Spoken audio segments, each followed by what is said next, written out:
Hello everyone, कैसे हैं आप सभी। स्वागत है आप सभी का पढ़ ले टेंथीज यूट्यूब चैनल में and my name is Aarushi Malhotra.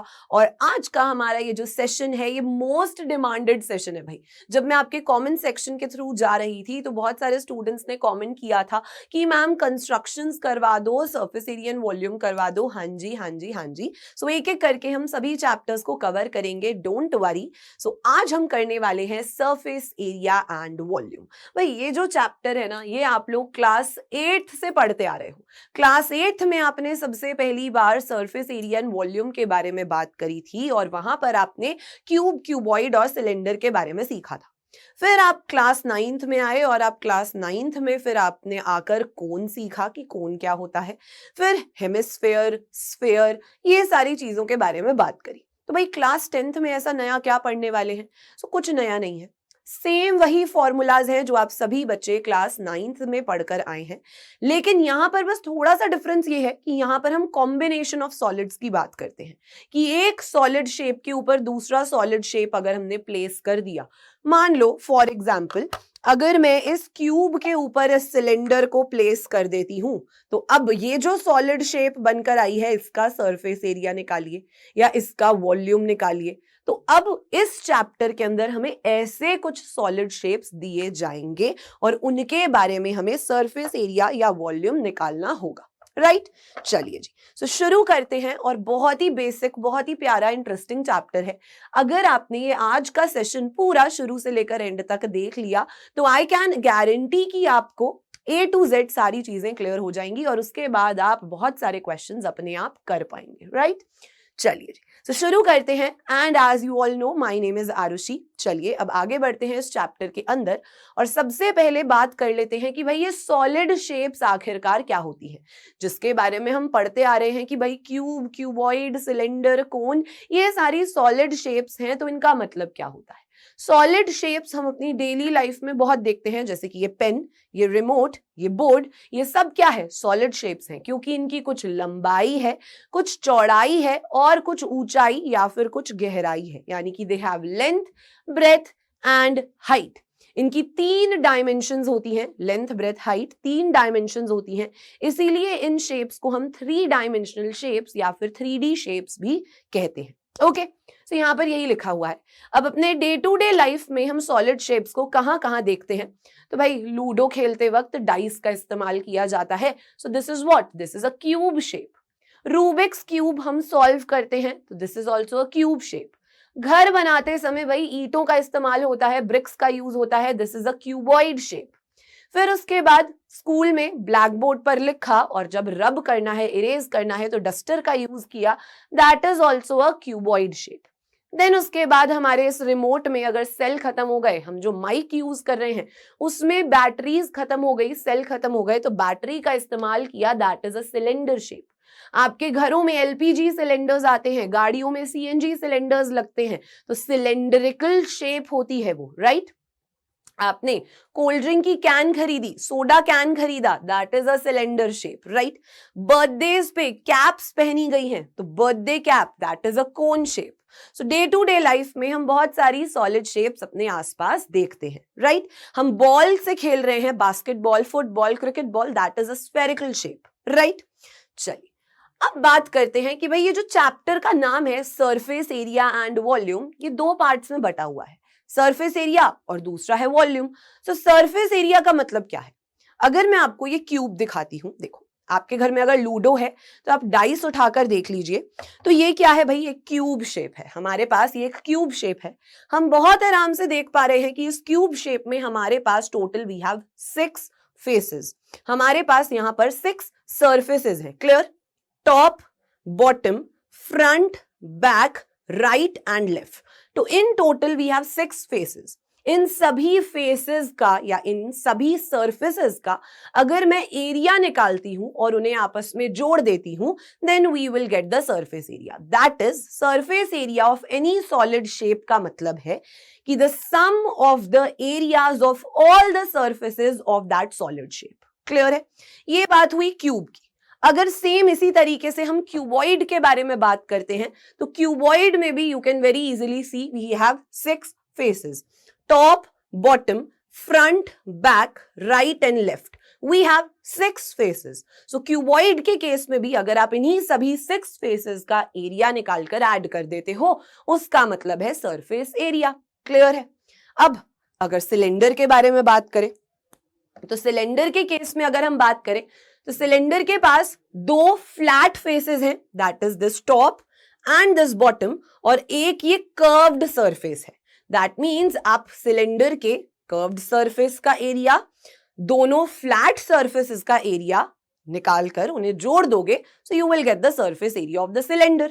Simple. So surface area का बेसिक मतलब यही होता है कि the sum of areas of all the surfaces of that solid shape. Clear है? इजी. चलिए, सो यहां पर भी यही कहानी लिखी है कि अगर हम सभी सरफेसेस के area, if we add the areas of all the surfaces, if we add the areas of all the faces, we get the total surface area. और आप जानते हैं कि एरिया की जो यूनिट होती है वो क्या होती है? मीटर स्क्वायर, सेंटीमीटर स्क्वायर, यानी कि स्क्वायर यूनिट. सो इसीलिए सरफेस एरिया की यूनिट भी क्या होगी? स्क्वायर यूनिट या फिर meter square, centimeter square. Clear? Easy. चल, अब ये जो सरफेस एरिया है ये 2 पार्ट्स में डिवाइडेड है, that is total surface area and curved surface area. Curved surface area को हम लैटरल सरफेस एरिया भी कह सकते हैं, या फिर इसको हम एरिया ऑफ 4 वॉल्स भी कहते हैं. एरिया ऑफ 4 वॉल्स भी कहते हैं. क्लियर है? इजी है. सो सरफेस एरिया 2 पार्ट्स में डिवाइडेड है, total surface area and curved surface area.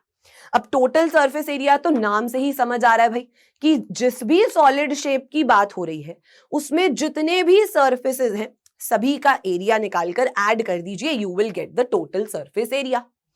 अब ध्यान दीजिए, अगर हम कर्व्ड सरफेस एरिया या लैटरल सरफेस एरिया या एरिया ऑफ 4 वॉल्स की बात कर रहे हैं तो यहां से आपको क्या क्लियर हो रहा है? Area of 4 walls. आप अभी अपने रूम में बैठकर ये लेक्चर देख रहे हो, है ना? जिस भी कमरे में बैठे हो, मान लो वो क्यूब शेप का है या क्यूबॉइड शेप का है, डेफिनेटली आपका जो कमरा है वो क्यूब शेप का है या फिर क्यूबॉइड शेप का है, और अगर आपको उसके चारों दीवारों का एरिया अगर कैलकुलेट करना है तो आप क्या करोगे? आपके सामने वाली दीवार का एरिया कैलकुलेट किया, आपके पीछे जो वॉल है उसका एरिया कैलकुलेट किया, आपके राइट साइड पे जो वॉल है उसका एरिया कैलकुलेट किया, और आपके लेफ्ट साइड पे जो वॉल है उसका एरिया कैलकुलेट करके जोड़ दिया. सो you will get area of 4 walls. Clear है? यही मतलब है हमारे लैटरल सरफेस एरिया और कर्व्ड सरफेस एरिया का. यानी कि जब भी कभी आपको किसी सॉलिड शेप का लैटरल सरफेस एरिया या कर्व्ड सरफेस एरिया निकालने को कहा जाएगा, you will not include the top and the bottom. आप टॉप और बॉटम को इंक्लूड नहीं करेंगे. अभी हमने कमरे के 4 दीवारों का अगर एरिया निकाला तो हमने छत को और अपने रूफ को और अपने फ्लोर को काउंट नहीं किया था, है ना? सो जब भी कभी किसी सॉलिड शेप का कर्व्ड सरफेस एरिया या लैटरल सरफेस एरिया कैलकुलेट करना हो, we will not include the top and the bottom. Top and the bottom will be excluded. Clear है? सो कर्व्ड सरफेस एरिया के केस में top and bottom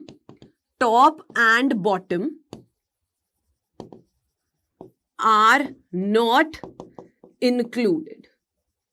clear है? Easy है, simple, right? चलिए, surface area I hope सभी को clear हुआ. अब आपके दिमाग में क्वेश्चन आता है कि मैम अगर अभी आपने एक एग्जांपल दिया था कि क्यूब है, उसके ऊपर सिलेंडर लगा दिया और ये मान लो एक खिलौना बन गया, छोटे बच्चों का कोई टॉय बन गया. अब इस टॉय का क्वेश्चन में बोला गया है कि भाई सरफेस एरिया बता दो. तो अब क्या करें भाई? टोटल सरफेस एरिया की बात करें या कर्व्ड सरफेस एरिया की बात करें? तो इमेजिन कर लो कि भाई ये जो लकड़ी से ये जो शेप्स बनी हुई हैं इनको येलो कलर का पेंट किया गया है ना? सो आप भी क्या हो? पेंटर हो. आपको भी क्या करना है? इसे पेंट करना है. तो आप कहां कहां पेंट कर सकते हो उस हिसाब से आप अपना एरिया सोचोगे, कैलकुलेट करोगे, and that is going to be the surface area of this solid shape. Clear है? हम ऐसे क्वेश्चंस भी करेंगे आज की क्लास में, सो डोंट वरी, चिंता मत करिए बिल्कुल भी. बट अभी के लिए इतना क्लियर हुआ कि what do we mean by surface area, right? चलिए, अब आगे बात करते हैं कि भाई वॉल्यूम क्या होता है, राइट? वॉल्यूम का मतलब क्या होता है? वॉल्यूम और कैपेसिटी में बहुत सारे स्टूडेंट्स को प्रॉब्लम आती है.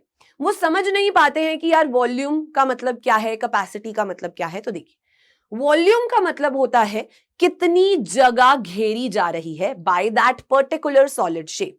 The amount of space occupied by that solid shape is known as the volume. आपकी अलमारी में आपने ढेर सारे कपड़े भर रखे हैं, अब और कपड़े भरने की जगह नहीं है भाई, है ना. दैट मीन्स आपकी अलमारी में जितनी भी स्पेस है वो सारी की सारी ऑक्यूपाई हो गई है आपके पुराने कपड़ों से. तो नए कपड़े रखने की जगह नहीं है ना. सो आपके कपड़ों ने आपकी अलमारी में जितनी जगह घेरी, that is the volume of clothes. Clear है. सो किसी भी चीज की, किसी भी सॉलिड ऑब्जेक्ट, कोई भी कितनी भी जगह घेर रहा है, that is there volume. Clear. लेकिन अब ये कैपेसिटी क्या है? कैपेसिटी का मतलब ऐसे समझो, आप जूस की बोतल खरीदने जा रहे हो, आप कोल्ड ड्रिंक की बोतल खरीदने जा रहे हो, उस बोतल पे लिखा होता है कि ये पेप्सी की बोतल है भाई 1 लीटर की, या ये कोल्ड ड्रिंक की बोतल है 500 मिलीलीटर की. तो इसका क्या मतलब है कि उस बोतल के अंदर 500 millilitres of cold drink present है, उस बोतल के अंदर 1 लीटर ऑफ जूस प्रेजेंट है. सो किसी भी सॉलिड शेप के अंदर आप कितना सामान ऐड कर सकते हो, कितना सामान उसके अंदर भर सकते हो, that is the capacity of that solid shape. आपको कहीं घूमने जाना है, आपने सूटकेस में अपना सारा सामान भर दिया. सो जितना भी सामान आपने उस सूटकेस के अंदर भरा है, that is the capacity of your suitcase. इस सिलेंड्रिकल ग्लास के अंदर जितना पानी आ सकता है, that is the capacity of this glass. उस कोल्ड ड्रिंक की बोतल के अंदर अगर 1 लीटर से ज्यादा कोल्ड ड्रिंक नहीं आ सकती है, so that is the capacity of that bottle, है ना. सो वॉल्यूम और कैपेसिटी का मतलब ऑलमोस्ट सेम है, बस छोटा सा फर्क है. वॉल्यूम का मतलब है कि कोई भी सामान कितनी जगह घेर रहा है, और कैपेसिटी का मतलब है कि उस सॉलिड शेप के अंदर हम कितना सामान ऐड कर सकते हैं.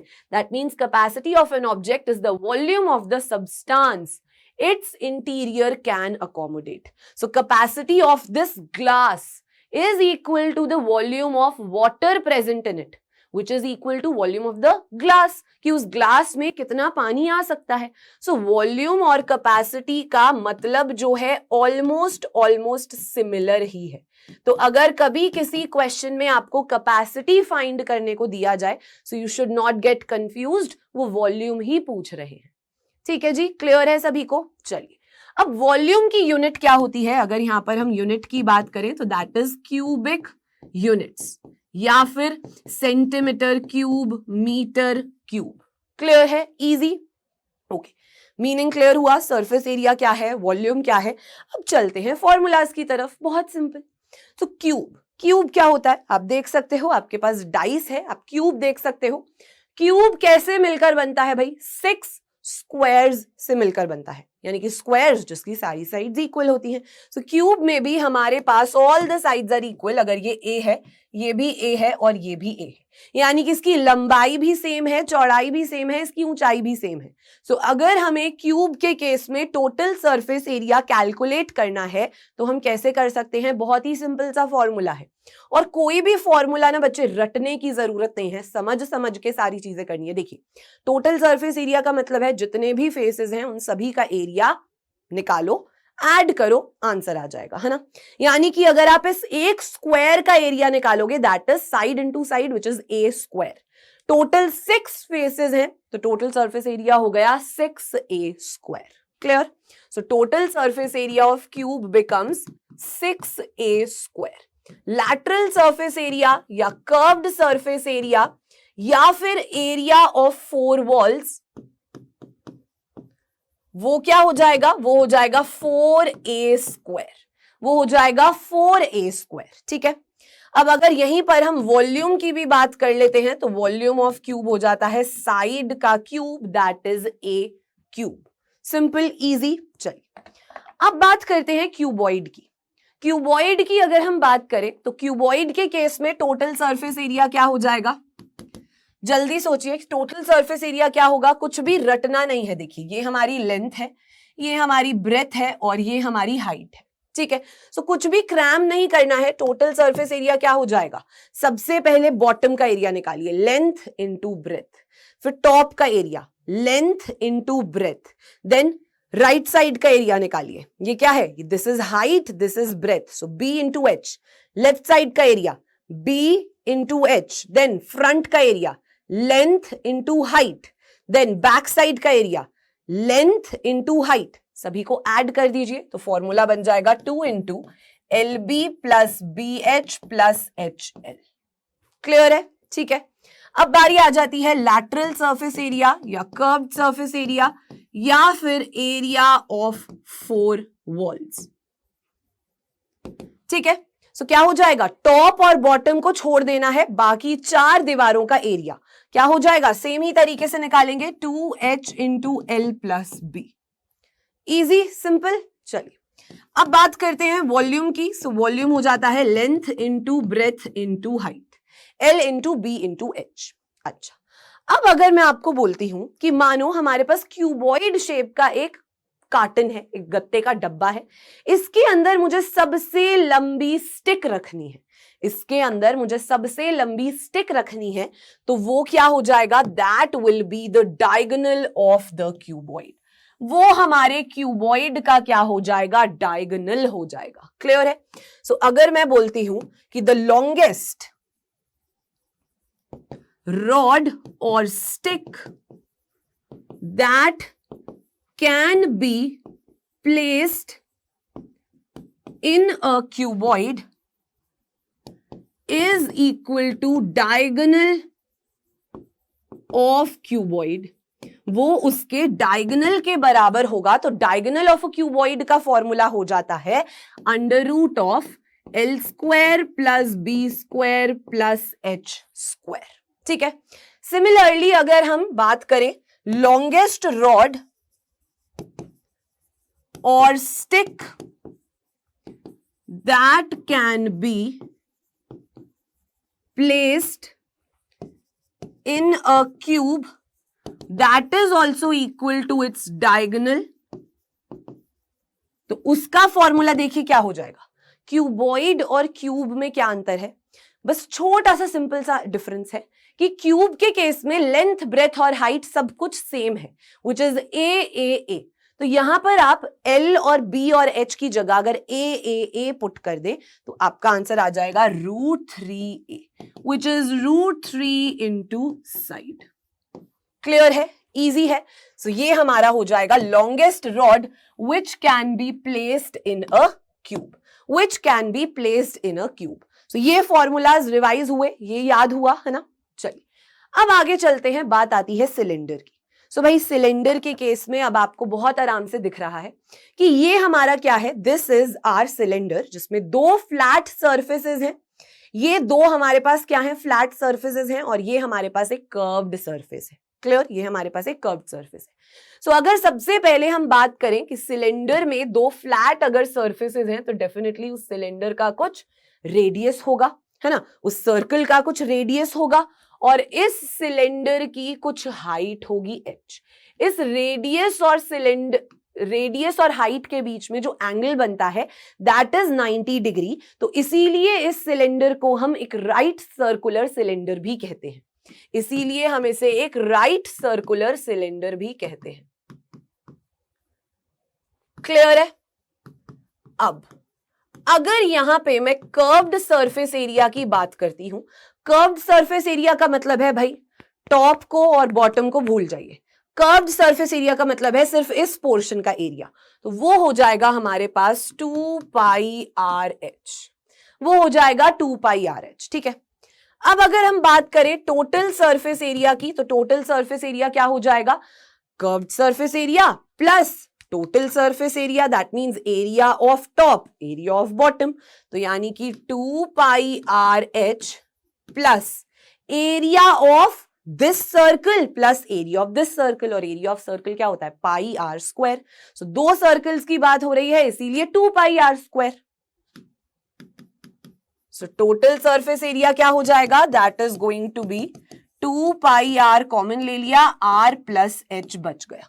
सो ये हो गया हमारा total surface area. Clear? Easy. चलिए अब अगर हम बात करें वॉल्यूम की, तो वॉल्यूम हो जाता है हमारा πr²h, वॉल्यूम हो जाता है πr²h। क्लियर है? ठीक है, कोई दिक्कत नहीं है, कोई कंफ्यूजन नहीं है। अब अब एक बहुत ही ज्यादा इंपॉर्टेंट पॉइंट हम डिस्कस करने जा रहे हैं, यूनिफॉर्म बॉडी, कि भाई ये यूनिफॉर्म बॉडी क्या होता है।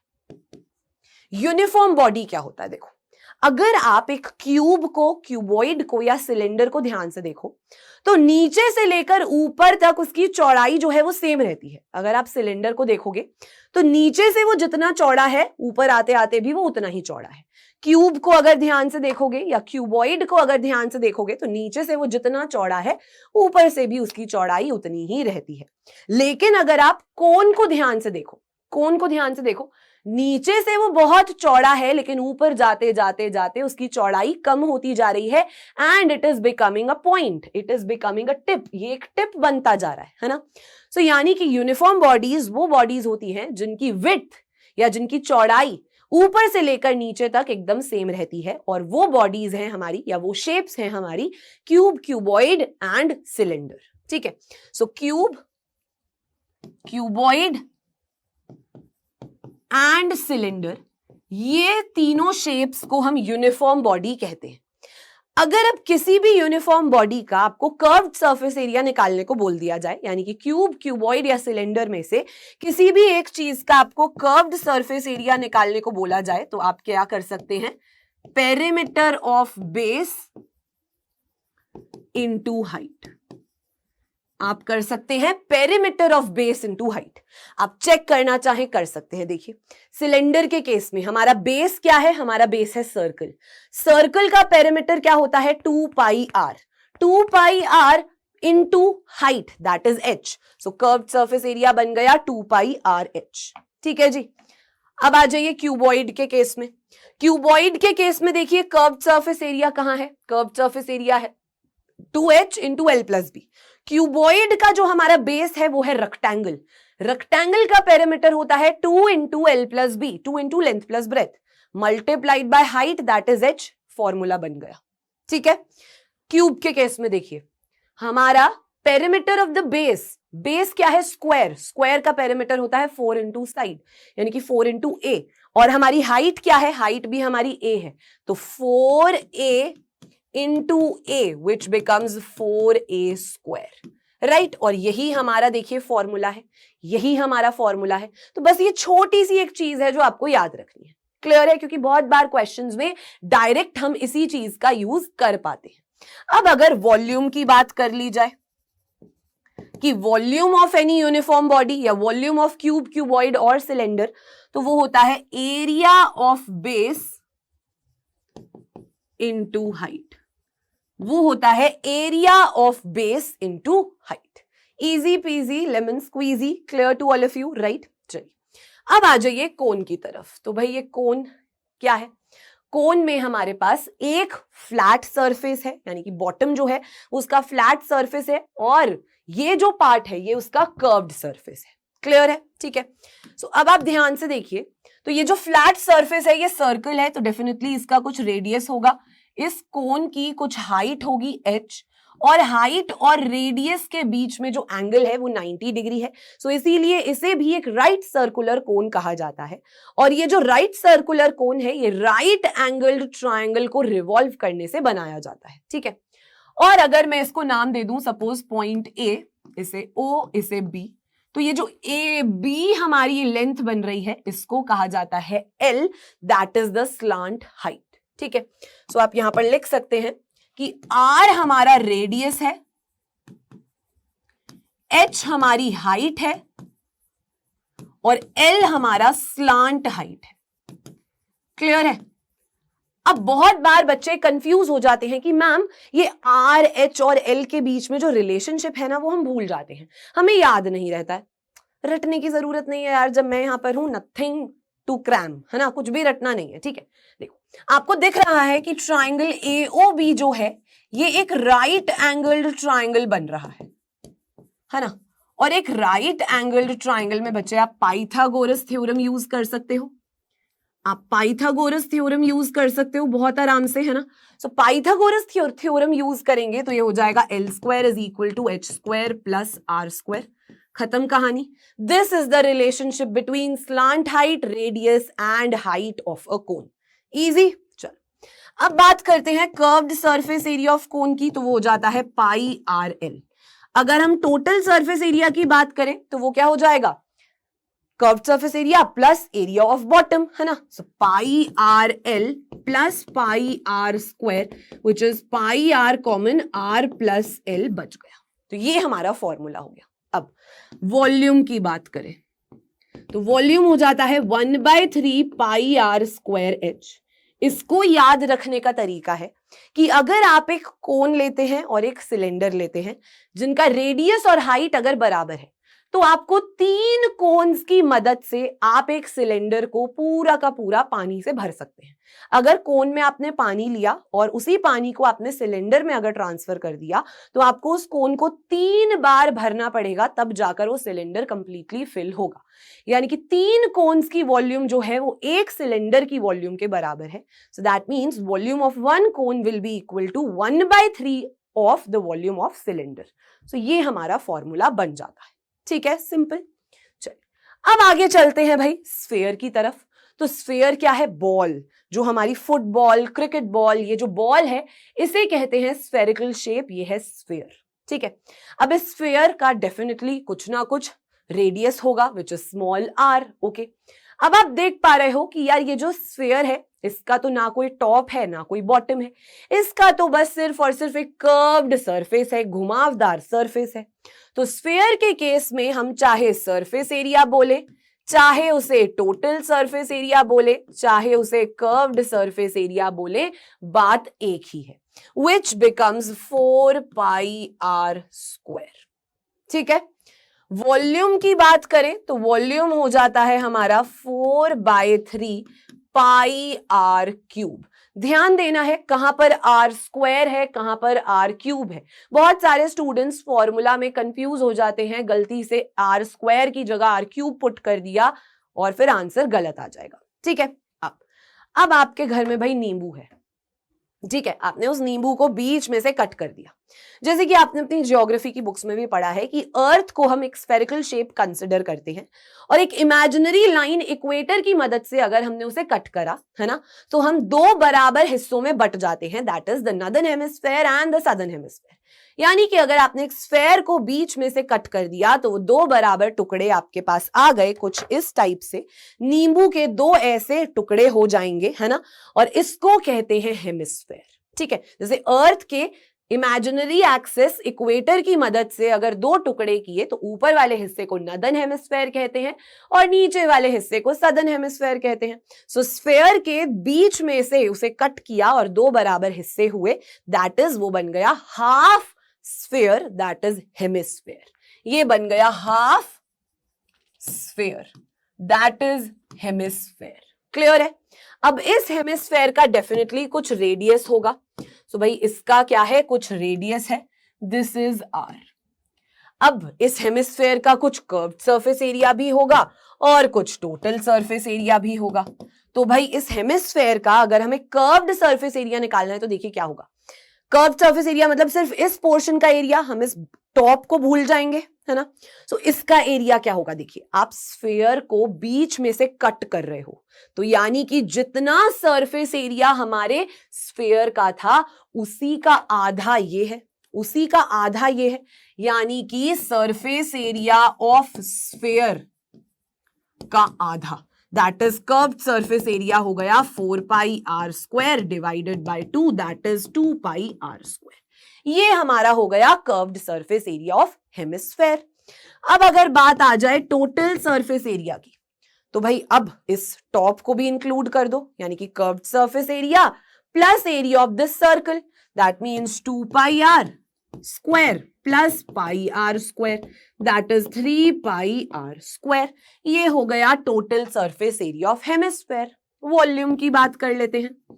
वॉल्यूम का मतलब है the space occupied by this hemisphere, यानी कि जितनी जगह हमारा अगर ये स्फेयर घेर रहा है उसकी आधी ही जगह तो ये हेमिस्फेयर घेरेगा, क्योंकि हाफ स्फेयर, स्फेयर का आधा क्या है, हेमिस्फेयर है ना। So that means volume of sphere का आधा, that means 2/3 pi are cube. Clear है, इजी है, सिंपल है, राइट। आई होप यहां तक फॉर्मूलाज बच्चे आप सभी को क्लियर है, ठीक है। अब बात आती है यार फ्रस्टम ऑफ अ कोन की। फ्रस्टम ऑफ अ कोन ना वैसे सीबीएसई के सिलेबस का पार्ट नहीं है, डोंट वरी, हम ज्यादा डिटेल में नहीं जाएंगे, बट मैं आपको बता देती हूं कि फ्रस्टम ऑफ अ कोन होता क्या है। एक कोन को, अगर आप एक कोन लीजिए, ये आपका एक कोन है, और अगर आप इस कोन को ऐसे पैरेलली कट कर देते हो तो आपको क्या मिलेगा, आपको मिलेगा एक छोटे वाला कोन मिल जाएगा, है ना, और नीचे की तरफ आपको ये बाल्टी की शेप का कुछ मिलेगा, बाल्टी यानी कि बकेट जिसमें आप पानी भरते हैं, और इसे कहा जाता है फ्रस्टम ऑफ अ कोन। इसे कहा जाता है फ्रस्टम ऑफ अ कोन। आप देख पा रहे हैं ये हमारा सर्कल बड़ा है तो इसका रेडियस हमने R1 मान लिया और इसका रेडियस हमने R2 मान लिया, और इस फ्रस्टम की कुछ हाइट है और इसकी कुछ स्लांट हाइट भी है L। तो अगर इस फ्रस्टम के हम फॉर्मूलाज की बात करें, that is curved surface area की अगर फटाफट से बात कर ले तो pi into R1 plus R2L। Total surface area की बात करें तो पाई R1 plus R2 into L plus pi R1 square plus पाई R2 स्क्वायर। और अगर वॉल्यूम की बात करें तो 1/3 पाई H into R1 square plus R2 square plus R1 R2। ये हमारे फॉर्मूलाज हैं, आप याद रखना चाहें रख सकते हैं, बट सीबीएसई के सिलेबस से इस बार के लिए वो डिलीट हो चुका है, ठीक है। अब कॉन्सेप्ट वाइज तो भाई हमारा चैप्टर फिनिश है, फॉर्मूलाज याद कर लिए, थोड़े बहुत क्वेश्चंस अब हम प्रैक्टिस कर लेंगे, उसके बाद ये चैप्टर ना आपका एकदम अच्छे से स्ट्रांग हो जाएगा, ठीक है जी। चलिए तो अब देख लेते हैं सबसे पहला question, that is NCERT example 3, और ये काफी इंटरेस्टिंग काफी इंपॉर्टेंट क्वेश्चन है। देखिए, a wooden toy rocket is in the shape of a cone. आपको दिख रहा है कि ये हमारा एक ना छोटे बच्चों को खिलौने का रॉकेट बना रखा है, ऊपर कोन शेप है, नीचे सिलेंड्रिकल शेप है, ठीक है जी। Mounted on a cylinder, cylinder के ऊपर वो लगा हुआ है as shown in the figure. The height of the entire rocket is 26 centimeter, while the height of the conical part, ये जो कोन है इसकी हाइट है 6 सेंटीमीटर, ठीक है। The base of the conical portion has a diameter of 5 centimeter, और question में ध्यान से देखिए हमें डायामीटर दिया हुआ है। बहुत सारे क्वेश्चंस में डायामीटर दिया जाता है और बच्चे गलती से उसको रेडियस मानकर सॉल्व कर देते हैं। So you have to be very very careful while solving any question कि आपको रेडियस गिवन है या डायामीटर गिवन है, ठीक है। सो आप जानते हैं कि डायामीटर जो होता है वो रेडियस का डबल होता है और रेडियस जो होता है वो डायामीटर का आधा होता है, ये इंफॉर्मेशन हम जानते हैं, राइट। चलिए, सो कोन का हमें डायामीटर दिया गया है 5 centimetre, while the base diameter of the cylindrical portion is 3 centimetre. Cylinder का डायामीटर हमें 3 सेंटीमीटर दिया गया है। If the conical portion is to be painted orange, कोन को अगर हमें ऑरेंज पेंट करना है एंड सिलेंडर को अगर हमें येलो पेंट करना है, so find the area of the rocket painted with each of these colours. और यहां पर आपको पाई की वैल्यू लेनी है 3.14। बहुत सारे क्वेश्चंस में पाई की जो वैल्यू दी जाएगी आपको वही यूज करना है, और अगर क्वेश्चन में पाई की वैल्यू नहीं दी जा रही है तो हमारी कॉमन सेंस कहती है कि पाई की वैल्यू हमें 22/7 यूज करना है, ठीक है। अब देखिए, अब सबसे पहले तो यार हम फाइंड कर लेते हैं कि हमें येलो कलर कहां कहां पेंट करना है, क्योंकि वो सबसे ज्यादा सिंपल है। So area which is to be painted yellow, yellow कहां कहां पेंट करना है भाई, येलो कहां कहां पेंट करना है, येलो पेंट करना है हमें सिलेंडर वाली जगह पे। So area of cylindrical portion, ठीक है। अब सिलेंडर में भी कहां कहां पेंट हो रहा है ध्यान दीजिए, सिलेंडर में भी हमारे पास यहां पेंट हो रहा है और सिलेंडर के बेस पर पेंट हो रहा है, यानी कि हम क्या बोल सकते हैं कि curved surface area of cylinder plus area of base. Clear है, curved surface area of cylinder plus area of base. यहां तक सभी को क्लियर कि कहां कहां पेंट कर रहे हैं, सिर्फ सिलेंडर के कर्व्ड सरफेस एरिया पर पेंट किया जा रहा है और उसके बॉटम पर पेंट किया जा रहा है, ठीक है।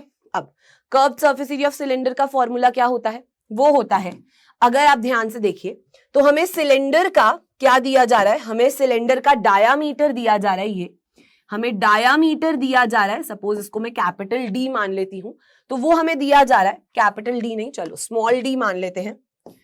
हमें डायामीटर स्मॉल डी दिया जा रहा है, क्या दिया जा रहा है, 3 सेंटीमीटर। सो हमारा रेडियस हो जाएगा 3/2, हमारा रेडियस हो गया 3/2। अब आप ध्यान से देखिए, आपको इस रॉकेट की पूरे के पूरी हाइट दी गई है 26 सेंटीमीटर और आपको कोन की हाइट दी गई है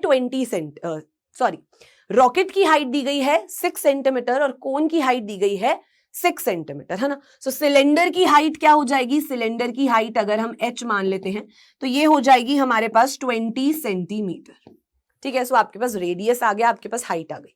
curved surface area of cylinder होता है 2πr(h) plus area of base that is πr², ठीक है। So area to be painted yellow, हम कहां पर येलो पेंट कर रहे हैं, area to be painted yellow, that is curved surface area of cylinder plus area of base, which is 2πr(h) plus πr²। so देखिए आपने πr कॉमन लिया, 2h plus r जो है वो बच गया। so 3.14 इंटू r कितना है, 3/2 इंटू 2 इंटू h कितना है 20 प्लस 3/2। सो ये हो जाएगा हमारे पास 3.14 इंटू 1.5, क्योंकि 3/2 को आप लिख सकते हैं 1/5, which is 40 plus 1.5।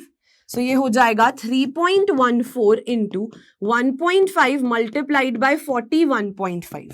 So multiply करेंगे तो हमारा आंसर क्या आ रहा है भाई, हमारा आंसर आ रहा है 195.46 सेंटीमीटर स्क्वायर, यानी कि इतनी जगह पर आपने क्या किया है, येलो कलर का पेंट किया है, ठीक है। अब देखिए area to be painted orange, आपको ऑरेंज पेंट कहां करना है, ऑरेंज पेंट आपको करना है कोनिकल पार्ट पे, है ना। So area of conical portion, area of conical portion. So conical shape में कहां पेंट हो रहा है, ध्यान से देखिए, अब बहुत ध्यान से देखने की जरूरत है। कर्व्ड सरफेस एरिया पर पेंट हो रहा है, बिल्कुल हो रहा है, चलो लिख लो curved surface area of cone. उसके बाद कहां हो रहा है, उसके बाद आप देखिए ये हमारा कोन का सर्कल है ना, और ये हमारा सिलेंडर का सर्कल है, यानी कि सिलेंडर ये जो है इस कोन के बेस के साथ चिपकाया जा रहा है। तो भाई आप कहां पेंट करोगे, आप सिर्फ और सिर्फ यहां पर पेंट करोगे, है ना। दैट मीन्स आप कहां पेंट कर रहे हो, area of outer circle minus area of inner circle, clear है। सो आप कहां पर पेंट कर रहे हो, area of outer circle minus area of inner circle, ठीक है, क्लियर है, इजी, समझ आया। अब फॉर्मूला लगा लीजिए। So area to be painted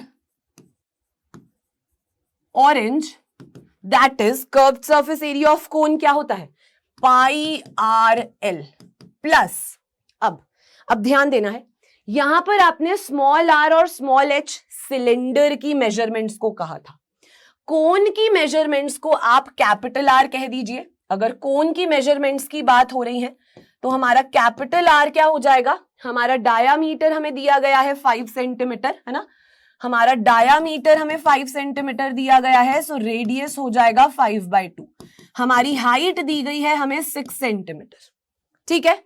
सो यहां पर हमारा फॉर्मूला हो जाएगा, क्योंकि अगर आप स्मॉल लेटर्स से ही डिनोट करेंगे तो आप कंफ्यूज हो जाएंगे कि स्मॉल r तो हमारा 3/2 है, यहां पर हमने 5/2 कैसे पुट किया। सो आपको सिंबल्स भी अपने अकॉर्डिंग चेंज करने हैं, ठीक है। सो πr capital L plus area of outer circle, area of बाहर वाला सर्कल, ये क्या है, ये कोन का सर्कल है, कोन हमारा बड़ा है, देखिए फिगर में देखिए।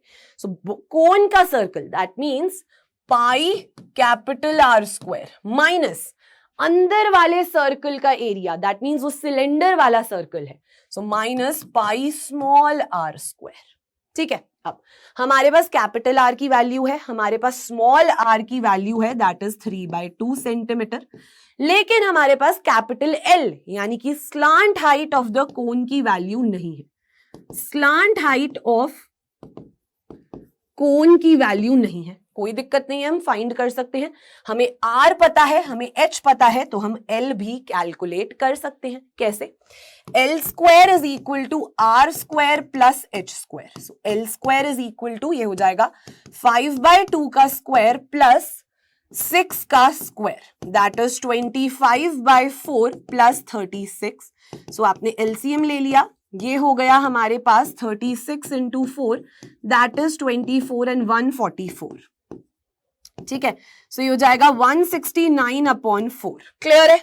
सो एल स्क्वायर आ गया हमारे पास 169/4। सो एल स्क्वायर अगर 169/4 है, सो एल हो जाएगा 13/2 सेंटीमीटर, दैट मीन्स ये हो गया 6.5 सेंटीमीटर।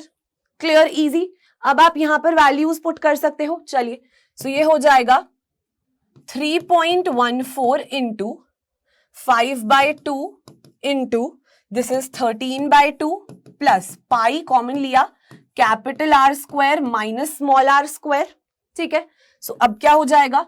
ये हो जाएगा 3.14 into 5/2 into 13/2 plus pi into are plus are into are minus are.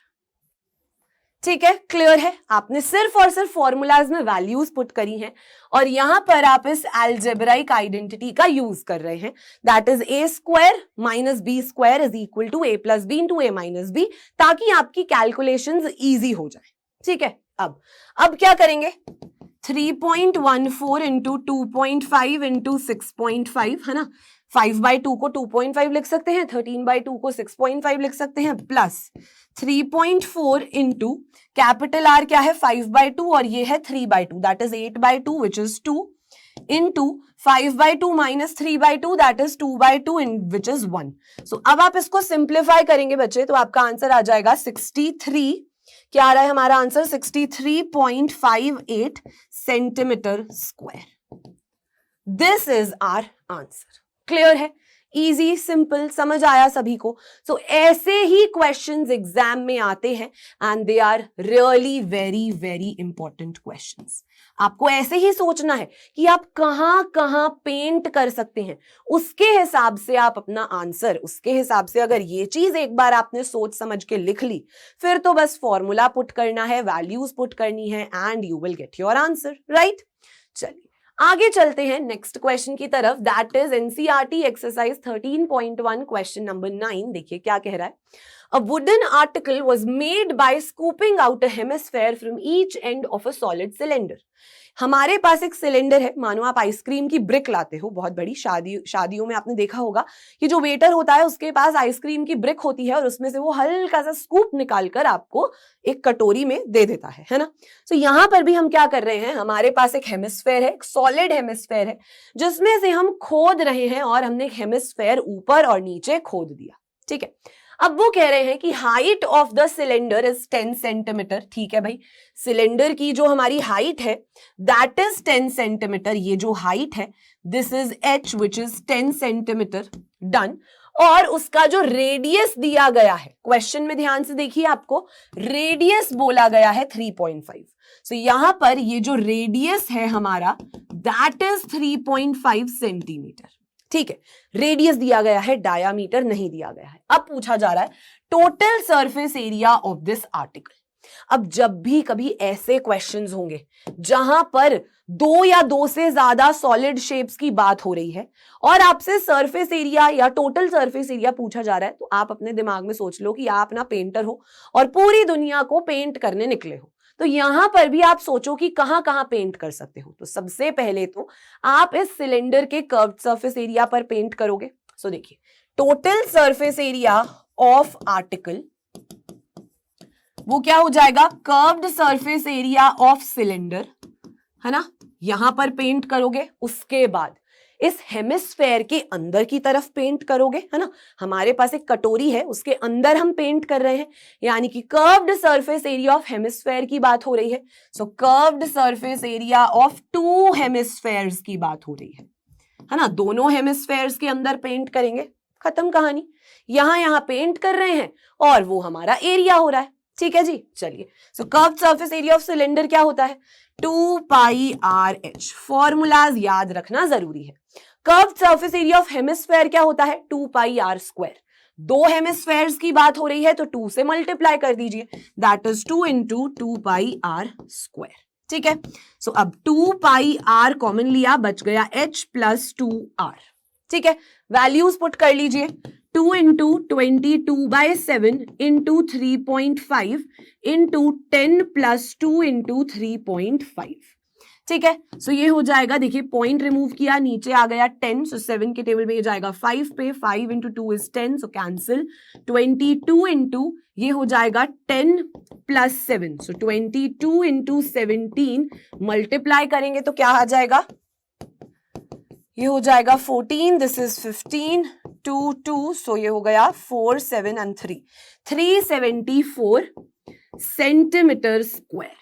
Units लिखना नहीं भूलना है। यूनिट्स अगर आपने नहीं लिखी तो नंबर कट जाएंगे। अगर टोटल सरफेस एरिया की बात हो रही है तो सेंटीमीटर स्क्वायर या मीटर स्क्वायर ये आएगा।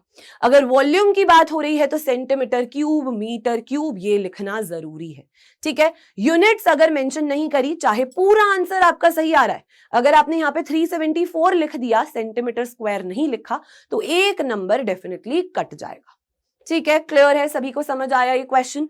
बहुत ही सिंपल सा क्वेश्चन था ये, है ना, बट ऐसे क्वेश्चंस एग्जाम में पूछे जाते हैं, इजी। चलिए आगे चलते हैं, नेक्स्ट क्वेश्चन देखते हैं। नेक्स्ट क्वेश्चन देखिए क्या कह रहा है, एक्सरसाइज 13.2 का क्वेश्चन नंबर 5 है। A vessel is in the form of an inverted कोन। उल्टा रख दिया भाई कोन को, ठीक है जी, उल्टा रख दिया कोन को। It's height is 8 centimetre and the radius of its top which is open. Obviously हमारा बर्तन है, तो बर्तन जो है वो वेसल जो है, यूटेंसिल जो है, ऊपर से खुला हुआ होगा, तभी तो उसके अंदर हम सामान डाल सकते हैं, है ना, ठीक है। सो हमारे पास ये क्या है भाई, एक कोन है, हमारे पास एक कोन है जो कि ऊपर से डेफिनेटली क्या है, खुला हुआ है, ठीक है। उसका हमें क्या दिया गया है, देखिए रेडियस दिया गया है। अगर इसका रेडियस दिया गया है हमें 5 सेंटीमीटर और इस कोन की हमें हाइट दी गई है, क्या दी गई है हाइट, 8 सेंटीमीटर, ठीक है। ये इंफॉर्मेशन हमें दी जा रही है। उसके बाद it is filled with water up to the brim, यानी कि एकदम ऊपर तक नकोनक पानी भरा हुआ है। सो पानी जो है एकदम ऊपर तक भरा हुआ है, ठीक है। When lead shots, each of which is a sphere of radius 0.5 centimeter, are dropped into the conical vessel.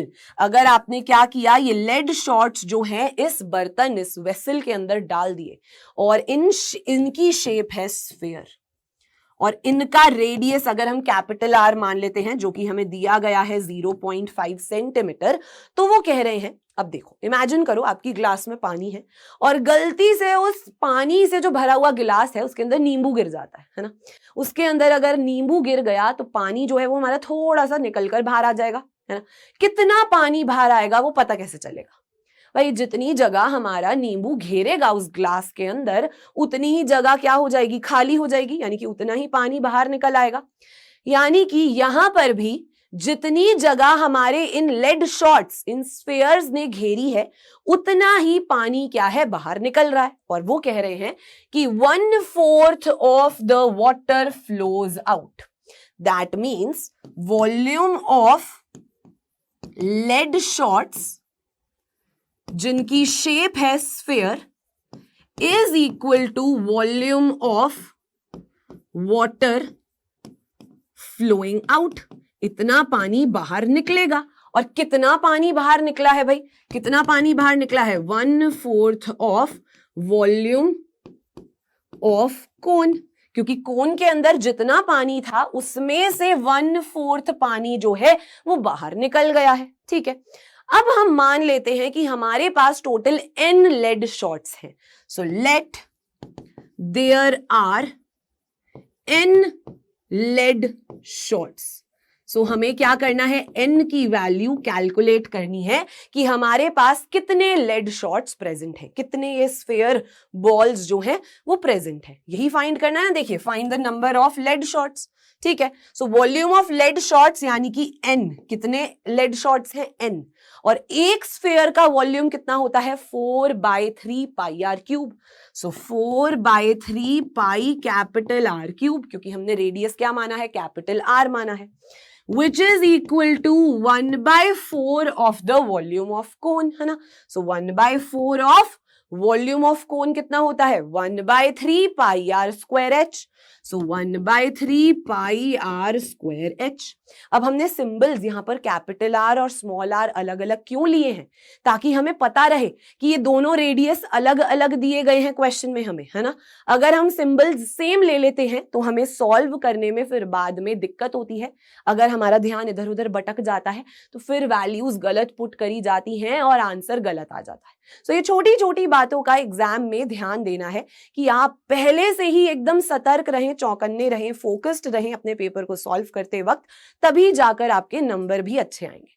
अगर इधर उधर दिमाग भटका कि यार मेरे फ्रेंड ने एक एक्स्ट्रा शीट कैसे मांग ली और हम डिस्ट्रैक्ट हो गए, तो वहीं पर ही हमारी कुछ ना कुछ गलती हो जाएगी, कैलकुलेशन मिस्टेक हो जाएगी और आंसर सही आते आते गलत आ जाएगा, है ना।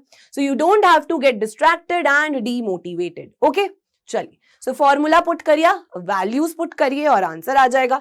सो n into 4/3 pi are cube is equal to 1/4 into 1/3 pi are square h. तो देखिए, पाई से पाई तो पहले ही कैंसिल कर दो, 3 से 3 भी हो गया cancel. So n into 4 into r cube, r क्या है 0.5 centimetre, that is 5/10 into 5/10 into 5/10 which is equal to 1/4 into r square. R क्या है 5 है। सो 5 इंटू 5 इंटू हाइट कितनी है h, दैट इज 8। सो 4 के टेबल में गया 2 पर, देन ये हो जाएगा 5 5 कैंसिल और हमारे पास क्या बच जाएगा, n हो गया हमारा 2 इंटू 10 इंटू 10 इंटू 10 और यहां पर हो गया अपॉन 4। सो 2 के टेबल में गया 2 पर, 2 के टेबल में गया 5 पर, सो n आ गया हमारा 500। क्लियर है, n आ गया हमारा 500। आई थिंक हमने कुछ मिस्टेक कर दी है, हमने कोई कैलकुलेशन में मिस्टेक तो नहीं करी। देखिए, चलिए, कैलकुलेशन में कोई मिस्टेक तो नहीं करी हमने।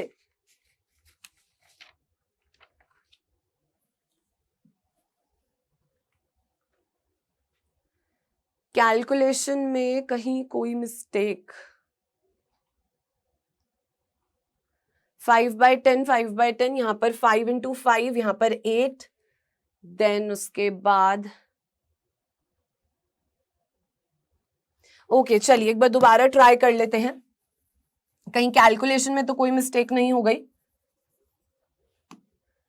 यहां पर ये हो जाएगा हमारे पास 2 के टेबल में ये चला जाएगा 2 पर, ये 2 के टेबल में जाएगा 5 पर, 5 5 कैंसिल। सो हमारे पास बच गया, बचे ये हो गया 10 इधर चला जाएगा। So n is equal to 100।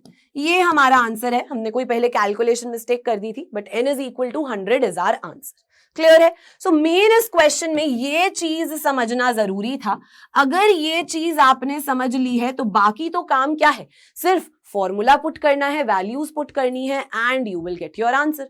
So main कहानी ये है कि जितना सामान आप एक पानी से भरे हुए ग्लास में डाल रहे हो, तो जितनी जगह वो घेर रहा है उतना ही तो पानी बाहर निकलेगा। So volume of lead shots is equal to the volume of water flowing out. Easy है ना।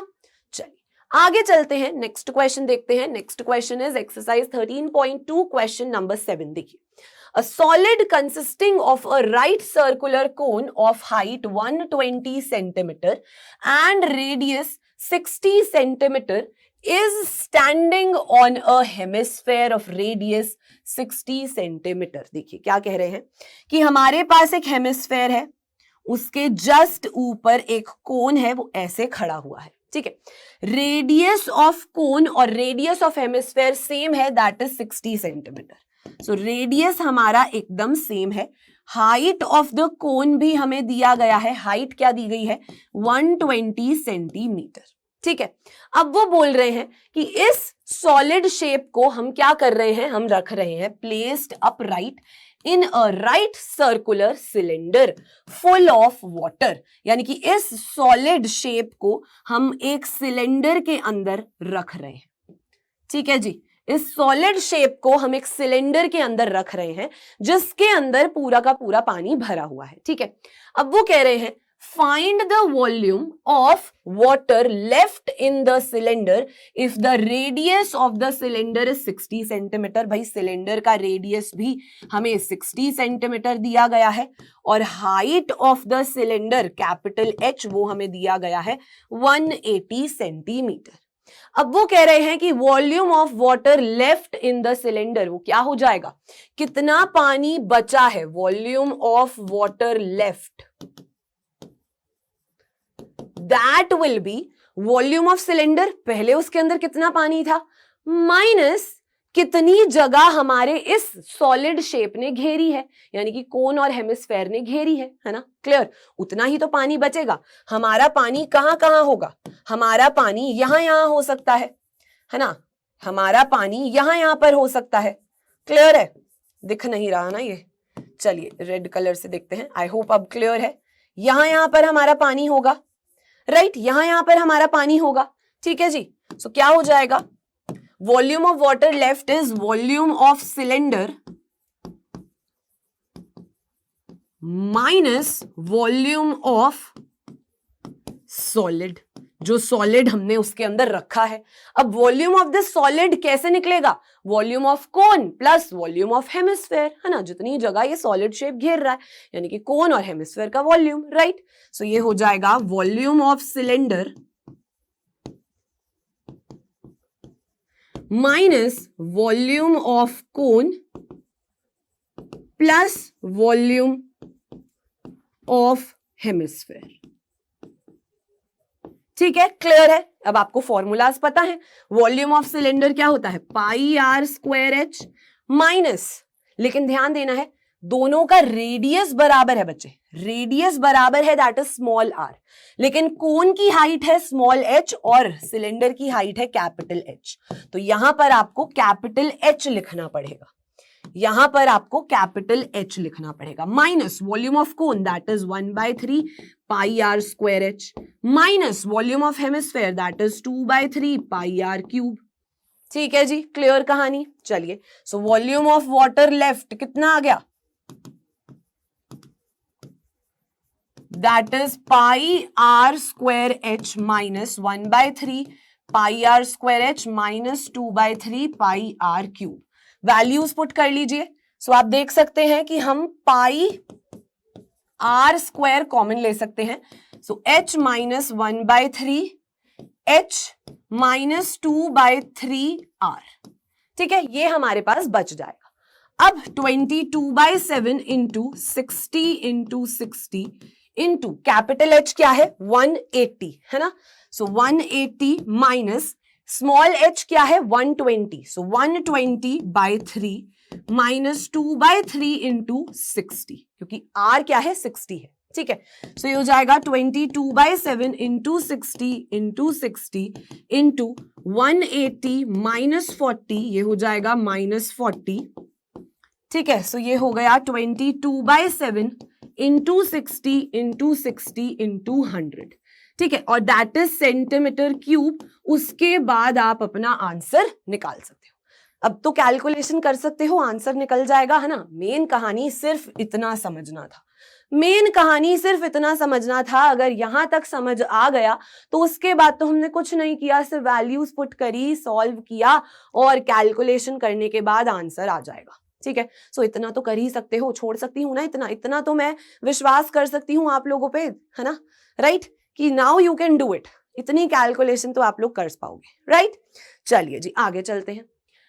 अब बहुत बार क्वेश्चंस में पूछा जाता है कि find the volume of the water in litres, तो हमारा आंसर तो सेंटीमीटर क्यूब में आ रहा है भाई, तो लीटर्स में कैसे कन्वर्ट करें। तो ये यूनिट ऑफ कन्वर्जन याद रखनी है कि 1 metre cube is equal to 1000 litre and 1000 centimetre cube is equal to 1 litre. ये यूनिट ऑफ कन्वर्जन याद रखनी है।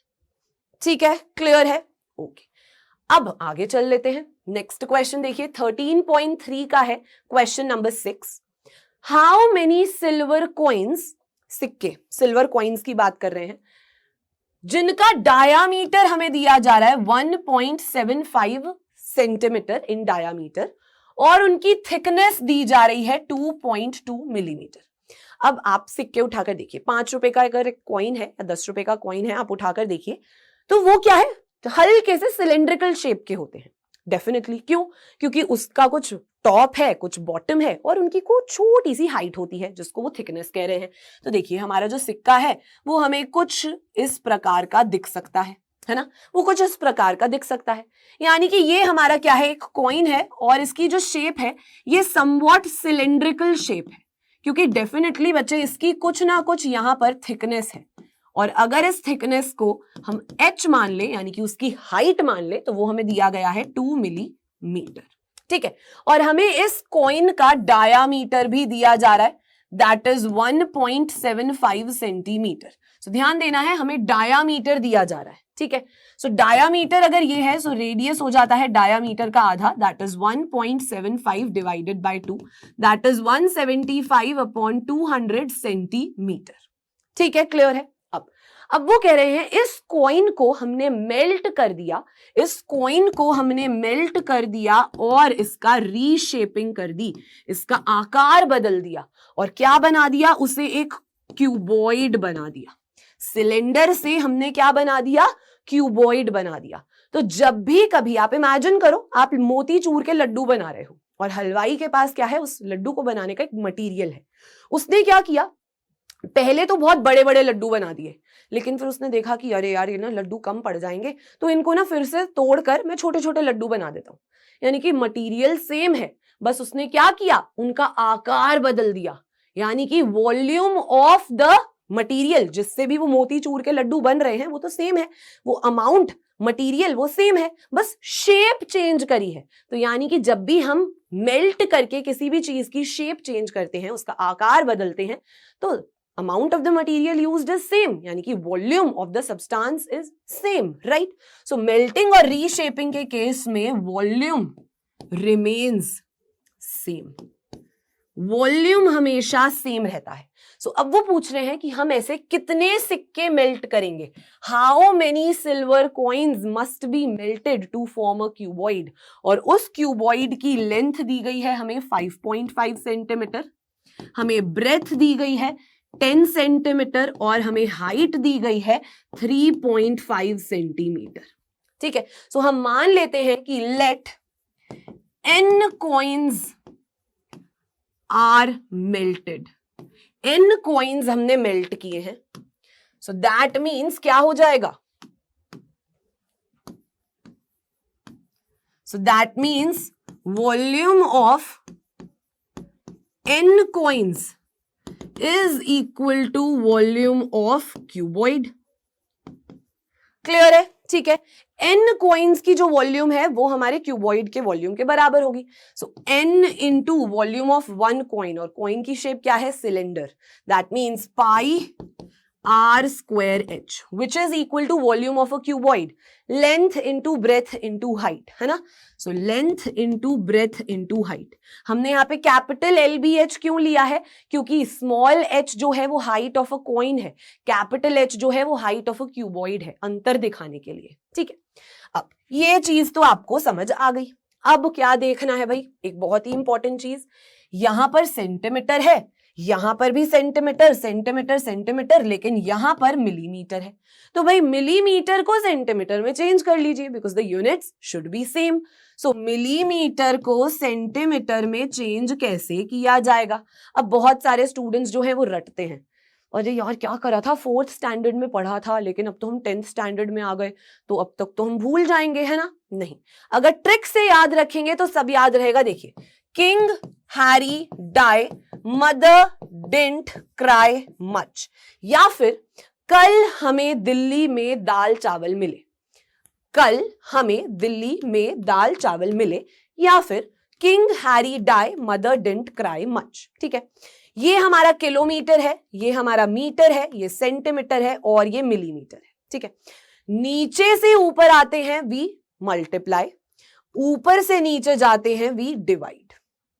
ठीक है, क्लियर है? तो अब आपको क्या करना है, मिलीमीटर से सेंटीमीटर में आना है। सो 1 प्लेस ऊपर जा रहे हो, 1 प्लेस ऊपर जा रहे हैं, डिवाइड बाय 10, 2 प्लेसेस ऊपर जा रहे हैं, डिवाइड बाय 100, 3 प्लेसेस ऊपर जा रहे हैं, divide by 1000 and so on. So आप मिलीमीटर से सेंटीमीटर 1 प्लेस ऊपर जा रहे हो, सो डिवाइड बाय 10, यानी कि ये हो जाएगा 2/10 centimetre.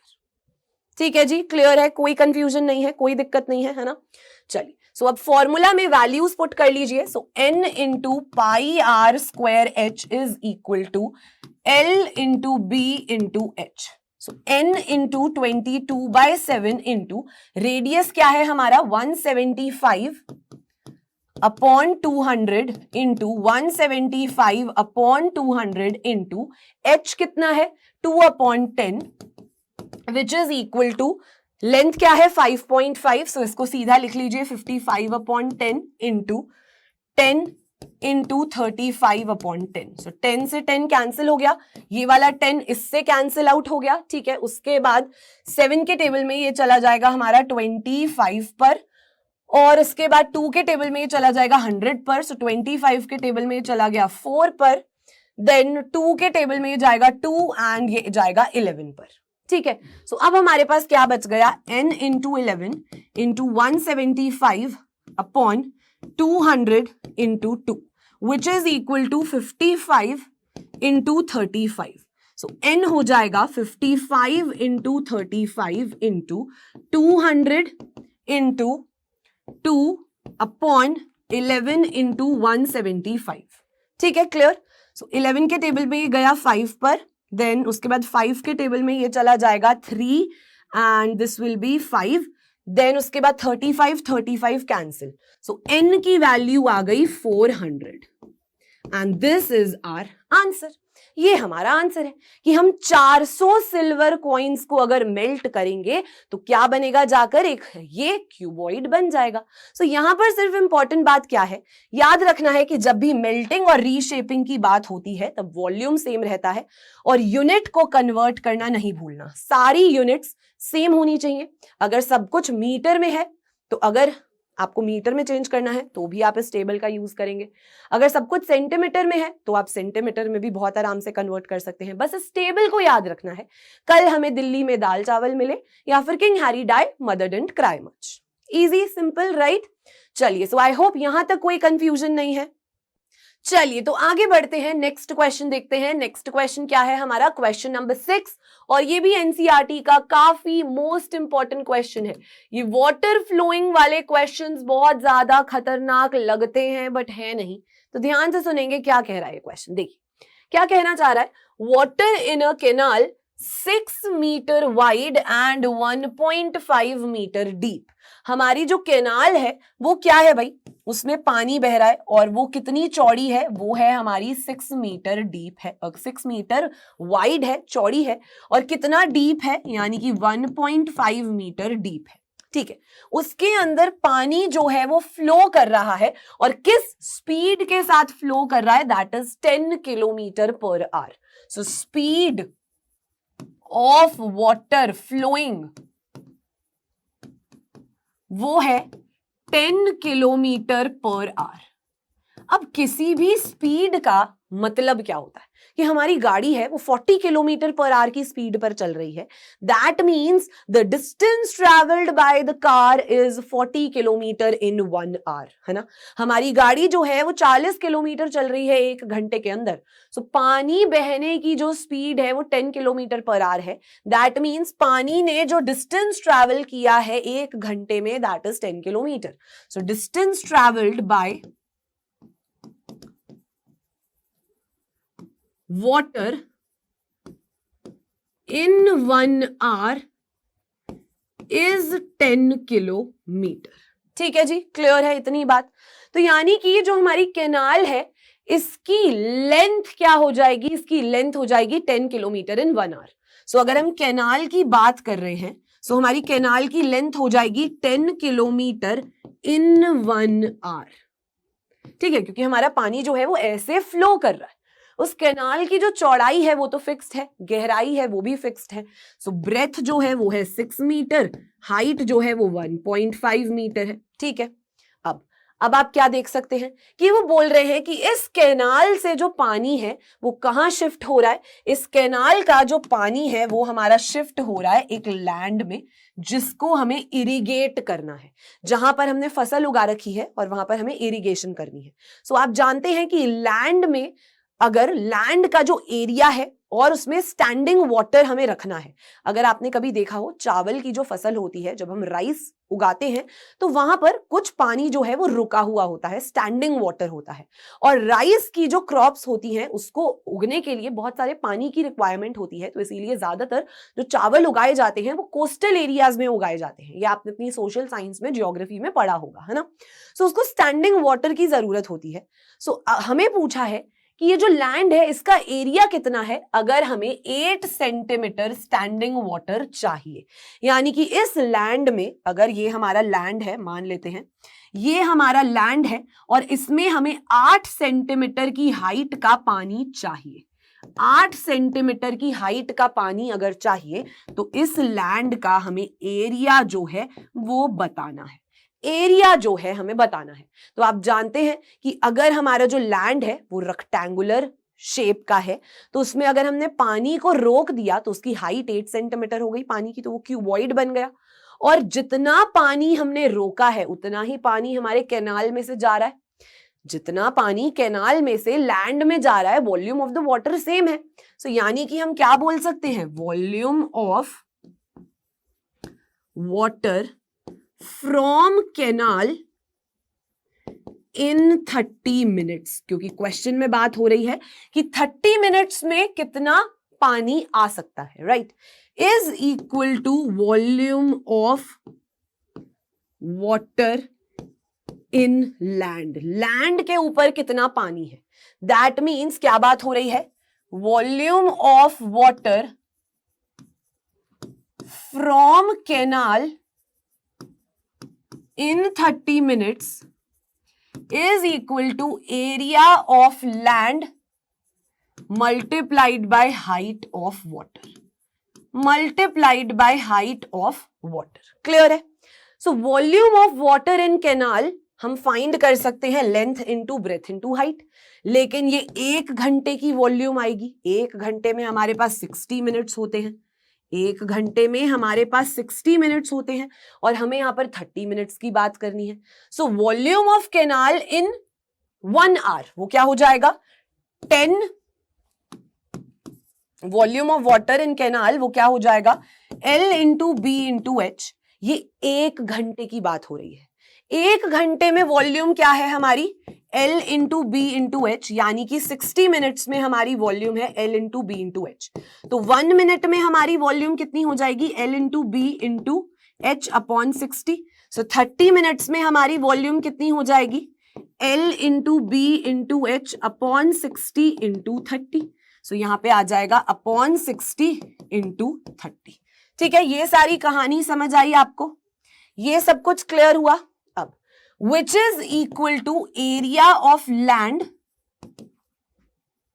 into height of the water which is 8 centimetre. अब ध्यान दीजिए, यहां पर किलोमीटर है, यहां पर मीटर है, यहां पर मीटर है और यहां पर सेंटीमीटर है। तो क्या करें, सबको मीटर में चेंज कर लीजिए, सबको मीटर में चेंज कर लीजिए। ठीक है, तो कैसे करेंगे, king Harry die mother didn't cry much. ये मीटर है, किलोमीटर से मीटर आ रहे हैं 1 2 3, ऊपर से नीचे आते हैं मल्टीप्लाई, सो 3 टाइम्स नीचे आ रहे हैं यानी कि 1000 से मल्टीप्लाई। तो ये क्या हो जाएगा, ये हो जाएगा हमारा 10,000 मीटर। ठीक है, अब सेंटीमीटर टू मीटर जाना है, दैट मीन्स 1 2 प्लेसेस ऊपर आ रहे हैं, that means we are going to divide. So divide by 100, so ये हो जाएगा 8 अपॉन 100 मीटर। क्लियर है, इजी। चलिए, सो ये हो गया हमारे पास 10,000 इंटू ब्रेथ क्या है 6 into 1.5 upon 60 into 30 is equal to area of land multiplied by, अब 8 सेंटीमीटर की जगह हमें 8/100 मीटर लिखना है। क्लियर है? सिंपल। 30 के टेबल में ये जाएगा 2 पर, 2 के टेबल में गया 3 पर। सो 10,000 इंटू 6 इंटू 15/10 है ना, और ये हो जाएगा 100/8, that is area of land. और एरिया ऑफ लैंड अब हमारा किस में आएगा? मीटर स्क्वायर में आएगा। क्यों आएगा मीटर स्क्वायर में? क्योंकि सारी यूनिट्स को हमने मीटर में चेंज कर लिया है। ठीक है जी, चलिए। सो 0 से 0 कैंसिल हो गई। उसके बाद 2 के टेबल पे ये जाता है 3 पर और ये जाएगा हमारा 4 पर। 4 के टेबल पे ये चला गया 25 पर। अब हो जाएगा 1000 into 3 into 15 into 25 metre square. अब आप इसे सिंप्लीफाई कर सकते हैं, सॉल्व कर सकते हैं, और ये हो गया आपका एरिया ऑफ लैंड। क्लियर है? ये हो गया आपका area of land and this is our answer. ये हमारा आंसर है। इजी, सिंपल, क्लियर है ना? सो बहुत ही सिंपल सा क्वेश्चन था, लेकिन बहुत ही डर लगता है बच्चों को जब भी यार ये वाटर फ्लो वाले क्वेश्चंस आ जाते हैं। तो स्पीड का बेसिक मतलब क्लियर होना चाहिए कि स्पीड का मतलब क्या है, कि वो जो पानी है वो 1 घंटे में 10 किलोमीटर रास्ता ट्रैवल कर रहा है। खत्म कहानी, है ना? तो हमें 30 मिनट्स की बात करी गई है, तो ये आपने यूनिटरी मेथड यूज किया और आपका आंसर आ गया। ये क्या है? बेसिक यूनिटरी मेथड है जो आप जूनियर क्लासेस में पढ़कर आए हैं। Simple, easy PG, clear, right? ठीक है। सो ये लास्ट की जो छोटी सी सिंपल सी कैलकुलेशन है, अब ये तो मैं इतना तो I can have faith on you people that you will try, है ना? करेक्ट आंसर निकालोगे, है ना? चलिए जी, अब चलते हैं आगे नेक्स्ट क्वेश्चन पर। ये भी वाटर फ्लो वाला क्वेश्चन है और ये भी एनसीईआरटी का क्वेश्चन है। तो भाई एनसीईआरटी के questions they are really very important. पता है ये प्रीवियस ईयर पेपर्स में भी पूछे गए हैं, ये आप लोगों के एग्जाम्स में भी आ सकते हैं। तो चलिए देखते हैं क्या है। A farmer connects a pipe of internal diameter 20 centimeter from a canal. So ध्यान दीजिए, डायामीटर दिया गया है हमें क्वेश्चन में, okay? From a canal into a cylindrical tank in her field, which is 10 meter in diameter and 2 meter deep. If the water flows through the pipe at the rate of 3 kilometer per hour, in how much time will the tank be filled? देखिए वो क्या बोल रहे हैं कि हमारे पास एक सिलेंड्रिकल टैंक है, ठीक है जी, उसमें हमने एक पाइप कनेक्ट कर दी है, हमने एक पाइप कनेक्ट कर दी है, और पाइप का जो डायामीटर है, ये डायामीटर हमें दिया गया है 20 सेंटीमीटर। सो रेडियस क्या हो गया? 10 सेंटीमीटर। ठीक है। अब वो कह रहे हैं इस पाइप के थ्रू जो पानी है वो हमारे, ये हमारी पाइप है और ये हमारा टैंक है। इस पाइप के थ्रू पानी जो है वो टैंक में आ रहा है, तो कितनी देर में ये टैंक जो है वो पूरा का पूरा पानी से भर जाएगा? दैट मीन्स हम मान लेते हैं let time taken to fill the tank be x hours. हम x आवर्स में क्या है, अपने टैंक को पूरा का पूरा भर देंगे। ठीक है, यानी कि volume of tank should be equal to volume of water coming from the pipe in x hours। जितनी देर में जितना पानी इस पाइप के थ्रू इस टैंक में आएगा तभी तो हमारा टैंक पूरा का पूरा भरा जाएगा। सो वॉल्यूम ऑफ टैंक जो है वो किसके बराबर हो जाएगा? Volume of water coming from pipe in x hours. ठीक है जी, इतना क्लियर हुआ सभी को? सो अगर ये चीज समझ आ गई है तो आधे से ज्यादा क्वेश्चन यहीं पर फिनिश हो जाता है। अब देखो हमें क्या दिया गया है कि हमारा जो ये टैंक है इसका डायामीटर अगर बात करें capital D which is 10 metre, तो इसका रेडियस हो जाता है 5 मीटर। ठीक है, इसकी हाइट हो जाती है, अगर ये कैपिटल H की बात करें, दैट इज 2 मीटर। ठीक है, इतना क्लियर हुआ? अब वो कह रहे हैं कि पाइप से जो पानी है वो कितनी स्पीड पर आ रहा है? 3 किलोमीटर पर आवर की स्पीड पर आ रहा है। यानी कि हमारे इस पाइप के थ्रू जो पानी आ रहा है उसकी स्पीड जो है वो है 3 किलोमीटर पर आवर। यानी कि speed of water flowing through pipe that is 3 kilometre per hour. अब फिर से वही कहानी कि स्पीड का मतलब क्या है कि 1 घंटे में जो पानी है वो 3 किलोमीटर डिस्टेंस ट्रैवल कर रहा है। सो दैट मीन्स इसका मतलब है water is travelling 3 kilometre distance in 1 hour. Clear है? इन 1 आवर, यानी कि इस पाइप की जो लेंथ है वो 1 घंटे में कितनी है? वो है 3 kilometre. So that means length of the pipe in 1 our is 3 kilometre. ठीक है जी, क्लियर है? यानी कि अगर मैं पाइप की बात करूं तो पाइप के केस में हमें रेडियस दिया गया है 10 सेंटीमीटर, हमें हाइट दे दी है 3 किलोमीटर, और वो भी 1 घंटे के अंदर अंदर, है ना, 1 घंटे के अंदर अंदर। ठीक है, और अगर मैं टैंक की बात करूं तो टैंक का रेडियस हमें क्या दिया गया है? देखिए 5 मीटर और उसकी हाइट है 2 मीटर। तो अब आप यहां पे क्या देख सकते हैं कि ये हमारा सेंटीमीटर है, ये किलोमीटर है, ये मीटर है और ये भी मीटर है। तो आप सभी को या तो मीटर में चेंज कर लीजिए या सभी को सेंटीमीटर में चेंज कर लीजिए, है ना। चलिए तो कर लेते हैं। तो आप सभी को क्या कर लीजिए? King Harry die, mother didn't cry much. आप सभी को सेंटीमीटर में चेंज कर लो। ठीक है, सो ये हमारा मीटर है, मीटर से सेंटीमीटर आ रहे हैं 1 2 प्लेसेस नीचे आ रहे हैं तो मल्टीप्लाई बाय 100। सो ये हो जाएगा 500 सेंटीमीटर, ये हो जाएगा 200 सेंटीमीटर, और हाइट हो जाएगी हमारी किलोमीटर को सेंटीमीटर में। सो किलोमीटर 1 2 3 4 5। सो दैट मीन्स 10⁵ से मल्टीप्लाई कर दिया। ठीक है, सिंपल। अब इस कॉन्सेप्ट का यूज करिए। Volume of tank is equal to volume of water coming from the pipe in x hours. 1 घंटे में हमारी पाइप से कितना पानी निकल रहा है? That means volume of this pipe. So volume of tank will be equal to volume of pipe in x hours. That means volume of tank pi r square h, which is equal to pi r square h into x, की x घंटे में कितना पानी आ रहा है ना, क्योंकि ये तो 1 घंटे की बात हो रही है यहाँ पर।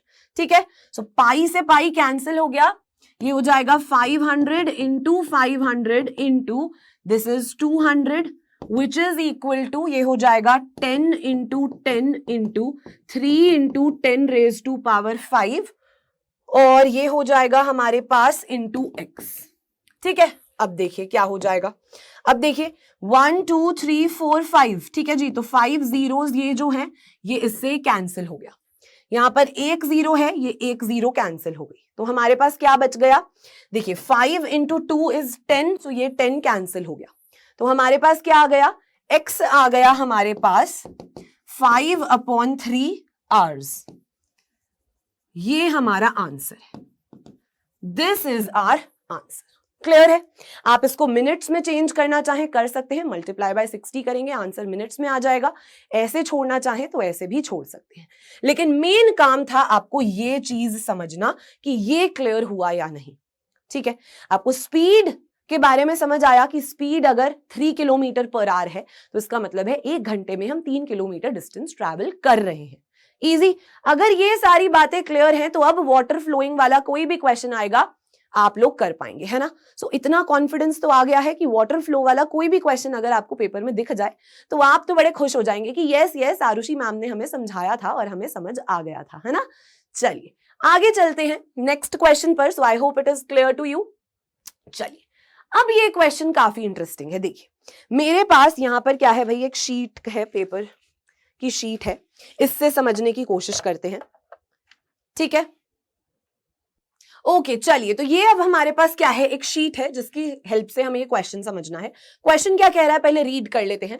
अ rectangular piece of paper is 22 centimetre long, यानी कि उसकी लेंथ है 22 सेंटीमीटर, देखिए यहां पर मैंने लिखा हुआ है, और उसकी ब्रेथ है 10 सेंटीमीटर, ये भी यहां पर मैंने लिखा हुआ है। ठीक है, अब वो कह रहे हैं a cylinder is formed by rolling the paper along its length. Definitely यार, बचपन में तो बहुत किया है, न्यूज़पेपर को रोल करके एक दूसरे को बहुत पीटा है ना। तो यहाँ पर वो कह रहे हैं कि रेक्टेंगुलर शीट है हमारे पास, उसको हमने लेंथ के अराउंड रोल कर दिया। लेंथ के अराउंड अगर हमने रोल कर दिया तो हमारे पास देखिए ये क्या बन गया, ये बन गया एक सिलेंडर, जिसमें अगर हम लेंथ के अराउंड रोल कर रहे हैं तो हमारे सिलेंडर बनते ही उस सिलेंडर की हाइट हो जाती है हमारी लेंथ, विच इज 22 सेंटीमीटर, जो कि आपको क्लियरली विजिबल है। ठीक है, सो आपको क्वेश्चन में क्या दिया गया है कि हमारे पास एक रेक्टेंगुलर शीट है जिसकी लेंथ है 22 सेंटीमीटर और जिसकी ब्रेथ है 10 सेंटीमीटर। अगर लेंथ के अराउंड हम रोल कर रहे हैं तो हमारे पास एक सिलेंडर बनता है।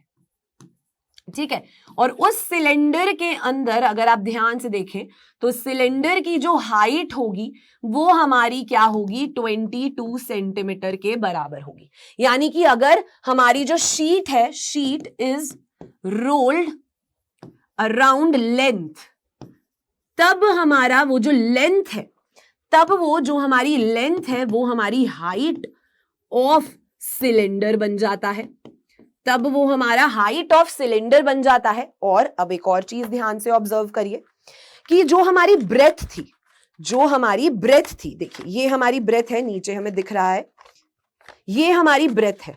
ठीक है, यहां पर आपको दिख रहा है 10 सेंटीमीटर, और मैंने यहां पर एक लाइन लगा रखी थी जिससे हमें क्लियर हो जाए कि यहां से लेकर आप देखिए इस एंड तक हमारा ये पूरा का पूरा क्या है, 10 सेंटीमीटर।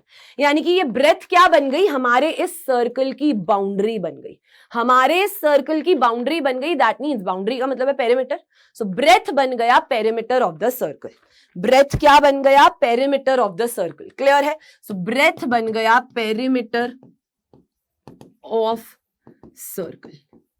क्लियर है, इजी। सो हमारी हाइट आ गई 22 centimetre, perimeter of the circle होता है 2 pi R which is 10 centimetre. बहुत ही सिंपल। अब अगर इस क्वेश्चन में आपको बोला जाता कि हम ब्रेथ के अराउंड रोल कर रहे हैं, ये हमारी लेंथ है, ये हमारी ब्रेथ है, अगर हम ब्रेथ के अराउंड रोल कर रहे हैं तो देखिए ब्रेथ के अराउंड रोल करते ही हमारी ब्रेथ क्या है, हाइट है, और ये जो 22 सेंटीमीटर है ये हमारे सर्कल का पेरीमीटर है। तो क्वेश्चन में ध्यान से देखना है कि अगर ब्रेथ के अराउंड रोल कर रहे हैं, अगर शीट जो है रोल्ड अराउंड ब्रेथ, अगर शीट को हम ब्रेथ के अराउंड रोल कर रहे हैं तो ब्रेथ क्या बन जाती है, height of cylinder. Height of cylinder यानी कि जिसके अराउंड आप रोल कर रहे हो वो हमारी हाइट बन जाती है, और दूसरी साइड जो है, चाहे वो लेंथ हो चाहे ब्रेथ हो, वो पेरीमीटर ऑफ सर्कल बन जाती है। यानी कि ये बन गया पेरीमीटर ऑफ सर्कल। रटना कुछ भी नहीं है, इमेजिन करना है, शीट की मदद से हमने समझ लिया। तो देखिए अब आपके पास यहां पर हाइट आ गई, आपको क्या फाइंड करना है, volume of the cylinder. So volume of cylinder का फॉर्मूला क्या होता है, that is pi are square H. यहां से आपको हाइट पता है, यहां से आप रेडियस कैलकुलेट कर सकते हो, यहां से आप रेडियस कैलकुलेट करेंगे तो वो आ जाएगा 70/44 सेंटीमीटर। ठीक है, आपने रेडियस निकाल लिया, फॉर्मूला में वैल्यूज पुट करिए, you will get your answer. चलिए वैल्यूज पुट करिए। सो 22/7 इंटू 70/44 इंटू 70/44 इंटू 22। सो 7 के टेबल में गया 10 पे, 22 के टेबल में गया 2 पर, 22 के टेबल में गया 11 पर, 11 के टेबल में जाएगा 4 पर। तो देखिए क्या बन गया, 10 इंटू 70/4 दैट इज 7 इंटू 100/4। सो 4 के टेबल में गया 25 पर, सो 7 इंटू 25। सो 7 इंटू 25 कितना हो जाएगा, 25 into 7 that is 35 and 175। So 175 centimetre cube is our answer. तो यूनिट्स ध्यान से लगानी है, क्यूब की बात हो रही है, मतलब वॉल्यूम की बात हो रही है या सरफेस एरिया की बात हो रही है। So this is our answer. Clear, easy peasy simple, right. So आपको कुछ भी रटना नहीं है, सारी चीजें इमेजिनेशन से हो जाएंगी, है ना, सारी चीजें प्रैक्टिकली समझ आ जाएंगी। क्लियर है, इजी। चलिए अब चलते हैं आगे नेक्स्ट क्वेश्चन की तरफ, और ये क्वेश्चन भी बहुत बार एग्जाम्स में आता है। राइट ट्राइंगल ABC, आप जानते हैं एक राइट एंगल्ड ट्राइंगल को अगर हम एक साइड के अराउंड रिवॉल्व करते हैं, एक राइट एंगल्ड ट्रायंगल को अगर हम एक साइड के अराउंड रिवॉल्व कर देते हैं तो वो क्या बनता है, वो बन जाता है एक राइट सर्कुलर कोन। वो क्या बन जाता है, राइट एंगल्ड ट्रायंगल से वो बन जाता है एक राइट सर्कुलर कोन। ठीक है, आपको दिख भी रहा है यहां पर वीडियो में राइट सर्कुलर कोन। ठीक है, अब वो कह रहे हैं हमारे पास ये एक राइट एंगल ट्रायंगल है ए बी सी, जहां पर हमारी साइड्स क्या क्या है, हमारी साइड्स हैं 5 सेंटीमीटर, हमारी साइड है ये 12 सेंटीमीटर और ये है 13 सेंटीमीटर, जिसकी मदद से हमने क्या बनाया है, एक कोन बनाया है और हम 12 सेंटीमीटर के अराउंड क्या कर रहे हैं, रिवॉल्व कर रहे हैं। You have to find the volume of the solid so obtained, यानी कि आपको वॉल्यूम ऑफ कोन जो है वो कैलकुलेट करना है, जिसका फॉर्मूला होता है 1/3 पाई आर स्क्वायर एच। ठीक है, अब कैसे करेंगे, तो आप यहां पर ध्यान से देखिए, जिस भी साइड के अराउंड आप रिवॉल्व कर रहे हैं वो हमारा हाइट बन रहा है। आप देखिए, आप ये आपका एक्सिस है, यहां से आप ट्रायंगल को रिवॉल्व कर रहे हैं, तो जो भी आपका एक्सिस है, जहां पर भी आप रिवॉल्व कर रहे हैं जिस भी साइड के अराउंड, वो आपका कोन का हाइट बन रहा है। तो यहां पर आप लिख सकते हैं कि side around which triangle is revolved, वो क्या बन जाता है, वो बन जाता है हाइट ऑफ कोन, वो बन जाता है हाइट ऑफ कोन। ठीक है, अब आप देख सकते हैं कि ये जो हमारा हाइपोटेन्यूस है, ये जो हमारे ट्रायंगल का हाइपोटेन्यूस है, ये बन रहा है slant height of the cone. So hypotenuse of the triangle, hypotenuse of triangle, ये बन रहा है स्लांट हाइट ऑफ कोन। ठीक है, और उसके बाद अगर ये जो तीसरी साइड है BC, ये हमारा क्या बन रहा है, ये हमारा बन रहा है रेडियस ऑफ द कोन, ये हमारा बन रहा है रेडियस। सो जो हमारी थर्ड साइड है ऑफ ट्रायंगल, वो बनता है रेडियस ऑफ कोन। क्लियर है? सो इसके अकॉर्डिंग अगर ये चीज आपको याद रहेगी तो इसके अकॉर्डिंग आप RHL की वैल्यू कैलकुलेट कर सकते हो। सो यहां पर हमारे पास R हो जाएगा 5 सेंटीमीटर, H हो जाएगा 12 सेंटीमीटर और L हो जाएगा 13 सेंटीमीटर। आप ये सारी वैल्यूज इस फॉर्मूला में पुट करेंगे और आपका आंसर आ जाएगा। क्लियर है? इजी। अब चाहे आपको वॉल्यूम निकालने को बोल दे, चाहे टोटल सरफेस एरिया, चाहे कर्व्ड सरफेस एरिया, आप सब कुछ निकाल सकते हैं। जस्ट ये वैल्यूज आपको पता होनी चाहिए। उसके बाद तो करेक्ट फॉर्मूला लगाया, वैल्यूज पुट करी, आंसर आ गया।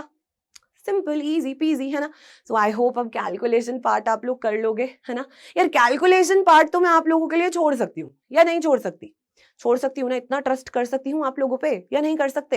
कर सकते हैं ना, बिल्कुल कर सकते हैं। चलिए जी आगे चलते हैं। तो मेन कहानी आपको ये चीज समझनी है, ठीक है।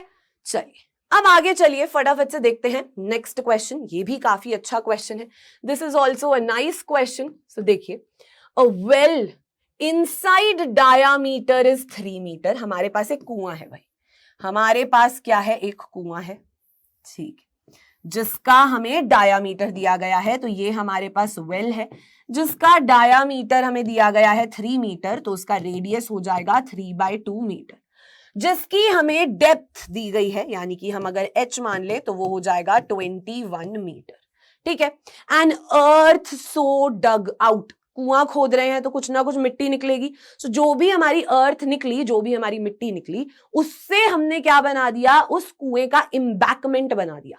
उस कुएं के एम्बैकमेंट से मतलब है कि आपने कभी अगर कुआं देखा हो, यार वैसे तो आजकल सिटीज में हमें वेल कुएं देखने को मिलते नहीं है, बट अगर कभी आप किसी गांव में गए हो और आपने कुआं देखा हो तो आपको ध्यान होगा कि वहां पर ऐसे करके कुछ बहुत बड़ा सा ऐसा बनाया जाता है, दीवार टाइप्स, कि कोई भी इंसान गिर ना जाए, है ना। बट फिर भी बहुत बार लोग गिर जाते हैं, बट स्टिल प्रोटेक्शन के लिए ऐसा बहुत ऊंचा सा कुछ बनाया जाता है। और हमारा जो ये पानी है वो बहुत नीचे से स्टार्ट होता है ना, ताकि वो प्रोटेक्शन के लिए बनाया जाता है। मान लो मैंने यहाँ पे खड्डा खोदा, मैं खोती गई तो कुआं बन गया है ना, पानी निकल आया, कुआं बन गया, लेकिन आते जाते कोई भी इंसान उसमें गिर जाएगा। लेकिन प्रोटेक्शन के लिए उन्होंने बहुत बड़ी सी एक दीवार खड़ी कर दी कि पता चल जाए दूर से ही कि ये कुआं है, तो हमें थोड़ा संभल कर जाना है, हमें गिरना नहीं है ना। ठीक, सो ये क्या है हमारा, ये है हमारा एम्बैंकमेंट। क्लियर है। अब वो कह रहे हैं कि ये जो एम्बैंकमेंट है ये कितना चौड़ा है, इसकी चौड़ाई दी गई है हमें 4 मीटर। अब वो कह रहे हैं कि हाइट ऑफ दिस एम्बैंकमेंट बता दीजिए। दैट मींस आपको ये हाइट, ये जो कैपिटल H है, ये आपको कैलकुलेट करना है। तो देखिए, जितनी मिट्टी हमने यहां से खोद कर निकाली है, जितनी मिट्टी हमने यहां से खोद कर निकाली है, उतनी ही मिट्टी इस एम्बैंकमेंट को बनाने में लगी है। So that means volume of the earth taken out, volume of earth taken out is equal to volume of well, और वेल की शेप क्या है भाई, कुएं की शेप है cylinder, which is also equal to volume of the embankment, है ना। उतनी ही मिट्टी हमने इस्तेमाल करी है बनाने के लिए, सो वॉल्यूम ऑफ एम्बैंकमेंट। ठीक है जी, क्लियर है। अब क्या करें, अब वॉल्यूम ऑफ वेल तो हम बहुत आराम से निकाल लेंगे, क्योंकि हमें उसका रेडियस भी पता है, हमें उसकी हाइट भी पता है। लेकिन अब वॉल्यूम ऑफ एम्बैंकमेंट का क्या करें, वॉल्यूम ऑफ एम्बैंकमेंट का क्या करें भाई, इसका क्या करें, क्या करें। चलिए देखिए, हमारी जो मिट्टी है वो कहां कहां इस्तेमाल करी गई है भाई, हमारी जो मिट्टी है वो यहां, आई होप यहां पर दिख रहा है, आपको नहीं दिख रहा है भाई। सो हमारी मिट्टी जो है वो यहां पर यूज करी गई है, हमारी मिट्टी जो है बच्चे वो यहां पर यूज करी गई है भाई, यहां पर हमारी मिट्टी जो है वो यूज करी गई है। ठीक है, सो यहां पर अगर हमारी, चलो मैं इसको पेन से ही हाईलाइट कर देती हूं, हमारी मिट्टी जो है वो यहां पर यूज करी गई है। ठीक है, हमारी मिट्टी जो है वो यहां पर यूज करी गई है। That means volume of the outer cylinder minus volume of the inner cylinder, है ना। सो यानी कि वॉल्यूम ऑफ वेल तो बहुत आराम से आप निकाल लोगे, that is pi are square H, which is equal to volume of outer cylinder minus volume of inner cylinder।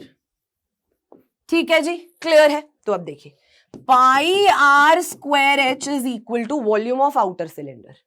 अब ध्यान से देखना, यहां पर हमारा यहां से लेकर यहां तक जो रेडियस है वो है स्मॉल आर, विच इज 3/2, और ये जो हमारी चौड़ाई है ये है 4 centimetre. So outer radius capital R क्या हो जाएगा, r plus 4, that is 3/2 plus 4। ठीक है, तो वो कितना हो जाएगा, वो हो जाएगा 1.5 प्लस 4, दैट इज 5.5 मीटर। ठीक है जी, हो गया, क्लियर है। ओके, हमारी हाइट h है, यहां से लेकर यहां तक की जो हाइट है ये h है, ये तो हमें कैलकुलेट करना है। सो ये क्या हो जाएगा, volume of outer cylinder that is pi capital R square H minus pi small r square capital H। Inner cylinder radius क्या है, स्मॉल r है, लेकिन हाइट अभी भी कैपिटल H है। ठीक है, so pi small r square H is equal to pi H cap common लिया, capital R square minus small r square, so pi से पाई कैंसिल। अब देखिए, r square H is equal to, यहां पर आप एल्जेब्राइक आइडेंटिटी लगा सकते हो, a square minus b square that is a plus b into a minus b, है ना, ये लगा सकते हैं। तो अब क्या हो जाएगा, H into are plus are into are minus R. So capital R है हमारे पास 5.5 और स्मॉल आर है हमारे पास 1.5। ठीक है जी, क्लियर है। सो ये हो जाएगा 1.5 इंटू 1.5 इंटू 21, क्योंकि स्मॉल h है 21, ये हो जाएगा capital H into 5.5 plus 1.5 into 5.5 minus 1.5। ठीक है, so 1.5 into 1.5 into 21 is equal to h into, ये हो जाएगा हमारे पास 6 एंड दिस इज 7 एंड ये हो जाएगा हमारे पास 4। ठीक है, सो दिस विल बिकम 7 के टेबल में ये चला जाएगा 3 पर, सो h हो गया हमारे पास 15/10 इंटू 15/10 इंटू 3/4। ठीक है, सो h कितना आ जाएगा? h देखिए आपकी हाइट कितनी आ रही है? आपकी हाइट आ रही है 15 into 15/3 into 10 into 10 into 4, right. So ये हो जाएगा 5 के टेबल में 2 पर, ये जाएगा 3 पर, 5 के टेबल में 2, ये 3, सो h आ गया 27/16 मीटर। ठीक है, ये हमारा आंसर है, यानी कि height of the embankment decimal में आ रहा है which is 27/16 metre. Clear, easy. हमारी सारी यूनिट्स मीटर में ही थी, इसीलिए हमारा आंसर भी जो है वो मीटर में ही आएगा। अगर आपकी कोई भी एक यूनिट डिफरेंट होती है तो आप सभी यूनिट्स को सेम बनाने की कोशिश करते हो। टेबल क्या है? King Harry die, mother didn't cry much, या फिर कल हमें दिल्ली में दाल चावल मिले। Easy, simple, right. क्लियर हुआ सभी को ये क्वेश्चन भी? सो इजी है, बस क्वेश्चन रीड करते ही neat and clean figure imagine करिए, और जो फिगर आपके दिमाग में बन रही है उसी को ही बस अपनी नोटबुक में बनाना है ना। चलो आगे चलते हैं, नेक्स्ट क्वेश्चन देखते हैं। ये क्वेश्चन भी काफी इंटरेस्टिंग क्वेश्चन है। देखिए क्या कह रहा है ये question. In figure from a cuboidal solid metallic block of dimensions, हमें डायमेंशंस दी गई हैं, यानी कि हमें लेंथ, ब्रेथ और हाइट दिया गया है। ठीक है, उसके बाद बोला जा रहा है a cylindrical whole of diameter. Question में ध्यान से देखिए, डायामीटर की बात हो रही है, क्वेश्चन में यहां पर डायामीटर की बात हो रही है। सो अगर डायामीटर हमारा 7 है, सो रेडियस क्या हो जाएगा? 7/2 सेंटीमीटर। रेडियस हो जाएगा 7/2 सेंटीमीटर या फिर 3.5 सेंटीमीटर। ठीक है, अब वो बोल रहे हैं find the surface area of the remaining block. ये बचे हुए ब्लॉक का सरफेस एरिया कैलकुलेट करना है। कैसे किया जाएगा? सो जब भी कभी सरफेस एरिया की बात आ जाए ना, इमेजिन करो आप पेंटर हो, आपको पेंट करना है, तो कहां कहां पेंट कर सकते हो भाई? चलो, सो सरफेस एरिया ऑफ ब्लॉक कहां कहां पेंट कर सकते हो? तो सबसे पहले इमेजिन करो कि यार सिलेंडर के अंदर की तरफ पेंट किया जा सकता है, क्योंकि ये होल बन चुका है पूरा, यहाँ ऊपर से लेकर नीचे तक पूरा गड्ढा बन चुका है, तो अंदर की तरफ पेंट किया जा सकता है। Curved surface area of cylinder की बात कर सकते हैं, so curved surface area of cylinder. ठीक है जी, ये तो सबसे सिंपल था। और कहां पेंट कर सकते हो? अब आप इमेजिन करो आप इस पूरे क्यूबॉइड को पेंट कर रहे हो, यानी कि total surface area of cuboid. ठीक है, लेकिन आपने कहां पर पेंट नहीं किया है उसको सब्ट्रैक्ट कर दो। आपने total surface area of cuboid तो निकाल लिया, लेकिन आपने इन सर्कल्स के अंदर पेंट नहीं किया है। ये सर्कल्स के अंदर पेंट नहीं किया है क्योंकि ये तो गड्ढे हैं, ये तो खोखले हैं, है ना। सो माइनस करना पड़ेगा area of these 2 circles. Clear? So minus area of 2 circles. ठीक है, ये चीज क्लियर हुई। अगर एक बार आपने सोच समझ के ये चीज लिख ली, उसके बाद काम खत्म।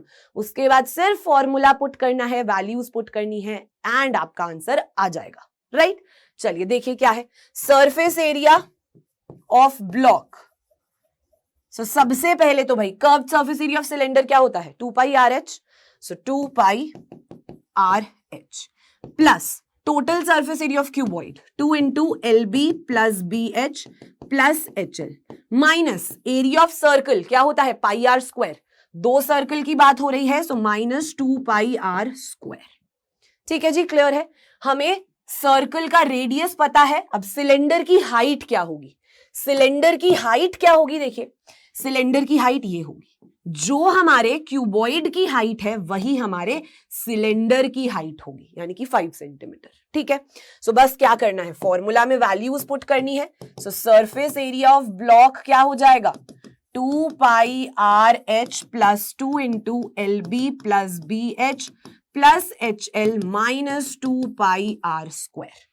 सो ये हो जाएगा 2 into 22/7 into रेडियस क्या है? 7/2 इंटू हाइट है 5 plus 2 into length into breath. Length into breath that is 150 plus breadth into height that is 50 plus 15 into 5 that is 75 minus 2 into 22/7 into 7/2 into 7/2। ठीक है जी। सो 7 से 7 कैंसिल, 2 से 2 कैंसिल, सो ये हो जाएगा 110 क्योंकि 22 इंटू 5 प्लस 2 इंटू 275 माइनस 7722, सो ये हो जाएगा 11 माइनस 77, ठीक है। सो 110 plus 275 into 2 that is 1545. So 550 minus 77 that is 660 minus 77 that will be क्या हो जाएगा 660 minus 77, so ये हो जाएगा 3, this is 15 minus 7 that will be ये कितना हो जाएगा, ये हो जाएगा 8 and 5, so 583 centimeter square. Centimeter square is our answer. ठीक है, क्लियर है। सो बस मेन हमारी कहानी क्या कहती है बच्चों, मेन हमारी कहानी यही कहती है कि अगर आपने ये चीज समझ ली तो उसके बाद तो मैंने क्या किया, मैंने कुछ नहीं किया, फॉर्मूला पुट किया, वैल्यूज पुट करी, कैलकुलेशन करा और आंसर आ गया। लेकिन अगर यही समझ नहीं आया तो गड़बड़ है, अगर ये समझ नहीं आया तो गड़बड़ है। आपको सरफेस एरिया पूछा जा रहा है, इमेजिन करो पेंट करना है, कहां कहां पेंट कर सकते हो वो ऐड कर दो, जहां पेंट नहीं कर रहे हो उसको सब्ट्रैक्ट कर दो, खत्म कहानी, है ना। सो अगर ये चीज क्लियर है तो ये आंसर आना सिंपल था। सो 583 सेंटीमीटर स्क्वायर, यूनिट लिखना नहीं भूलना है, यूनिट नहीं लिखी नंबर नहीं मिलेंगे, ठीक है। क्लियर है, clear to all of you, right. चलिए अब एक और क्वेश्चन देख लेते हैं, डोंट वरी, ज्यादा नहीं पकाऊंगी, ज्यादा बोर नहीं करूंगी, ये आखिरी क्वेश्चन है, ये देख लेते हैं, फिर उसके बाद हमारी आज का ये सेशन फिनिश हो जाएगा, ठीक है। चलिए, so the largest possible sphere is carved out of a wooden solid cube. हमारे पास एक solid cube है, हमारे पास एक solid cube है, ठीक है जी। उसके अंदर सबसे लार्जेस्ट स्फेयर कट कर रहे हैं हम, सबसे बड़ा स्फेयर कट कर रहे हैं, और उस क्यूब की जो साइड है वो है 7 सेंटीमीटर, यानी कि the side of the cube is 7 centimetre. तो आप देख सकते हो कि अगर हमारे क्यूब की साइड 7 सेंटीमीटर है तो हमारा ये जो स्फेयर है इसका डायामीटर भी 7 सेंटीमीटर हो गया। यानी कि डायामीटर हो गया 7 सेंटीमीटर, क्योंकि हम लार्जेस्ट सबसे बड़े स्फेयर की बात कर रहे हैं, है ना। सो द लार्जेस्ट स्फेयर क्या होगा, जिसका डायामीटर 7 सेंटीमीटर होगा। सो रेडियस हो जाएगा 7/2 सेंटीमीटर, है ना। और वो क्या पूछ रहे हैं, volume of the wood left, कितना वुड बच गया एक क्यूब में से, अगर हम स्फेयर कट कर देंगे तो कितना वुड बच गया, volume of the wood left. So volume of wood left is equal to volume of cube minus volume of sphere. Simple, formula में वैल्यूज पुट करिए, आंसर आ जाएगा। वॉल्यूम ऑफ क्यूब क्या होता है, साइड का cube, minus volume of sphere क्या होता है, 4/3 pi are cube, 4/3 pi are cube, simple. So ये हो जाएगा हमारे पास 7 का क्यूब माइनस 7 का क्यूब माइनस, आगे वैल्यूज पुट करिए, चलिए जल्दी से वैल्यूज पुट करिए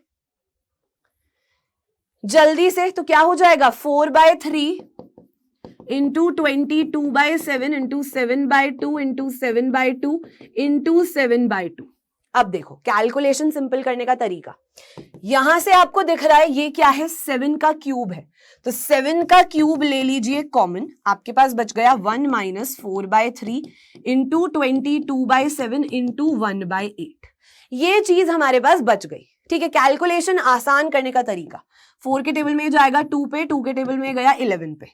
सो 7 का क्यूब मल्टीप्लाइड बाय 1 माइनस 11/21, सो ये हो जाएगा 343 into 21 minus 11/21, that is 343 into 10/21। सो 7 के टेबल में 3 पर, ये 49 पर। सो हमारा आंसर क्या आ जाता है, आंसर हो जाता है volume of wood left is equal to, ये हो जाएगा 490/3 सेंटीमीटर क्यूब। ये हमारा फाइनल आंसर है। आप डेसिमल में निकालना चाहें निकाल सकते हैं, ऐसे छोड़ना चाहें छोड़ सकते हैं, लेकिन यूनिट मेंशन करना नहीं भूलना है, ठीक है जी, क्लियर है, कोई कंफ्यूजन नहीं है। तो आज का सेशन सबको समझ आया, इंटरेस्टिंग लगा, मजा आया क्वेश्चंस करने में, है ना। फॉर्मूला याद रखना है, इस चैप्टर की सबसे मेन खास बात है फॉर्मूला। फॉर्मूला में इधर उधर गड़बड़ हो गई ना, नंबर कट जाएंगे। और क्वेश्चन में ध्यान देना है, वॉल्यूम की बात हो रही है, सरफेस एरिया की बात हो रही है। ठीक है, सो चलिए आज का सेशन यहीं पर फिनिश होता है एंड आई होप ये चैप्टर आपको बहुत अच्छे से क्लियर हो गया होगा। अब हम मिलेंगे नेक्स्ट सेशन में, तब तक के लिए all the very best and bye bye, take care, thank you.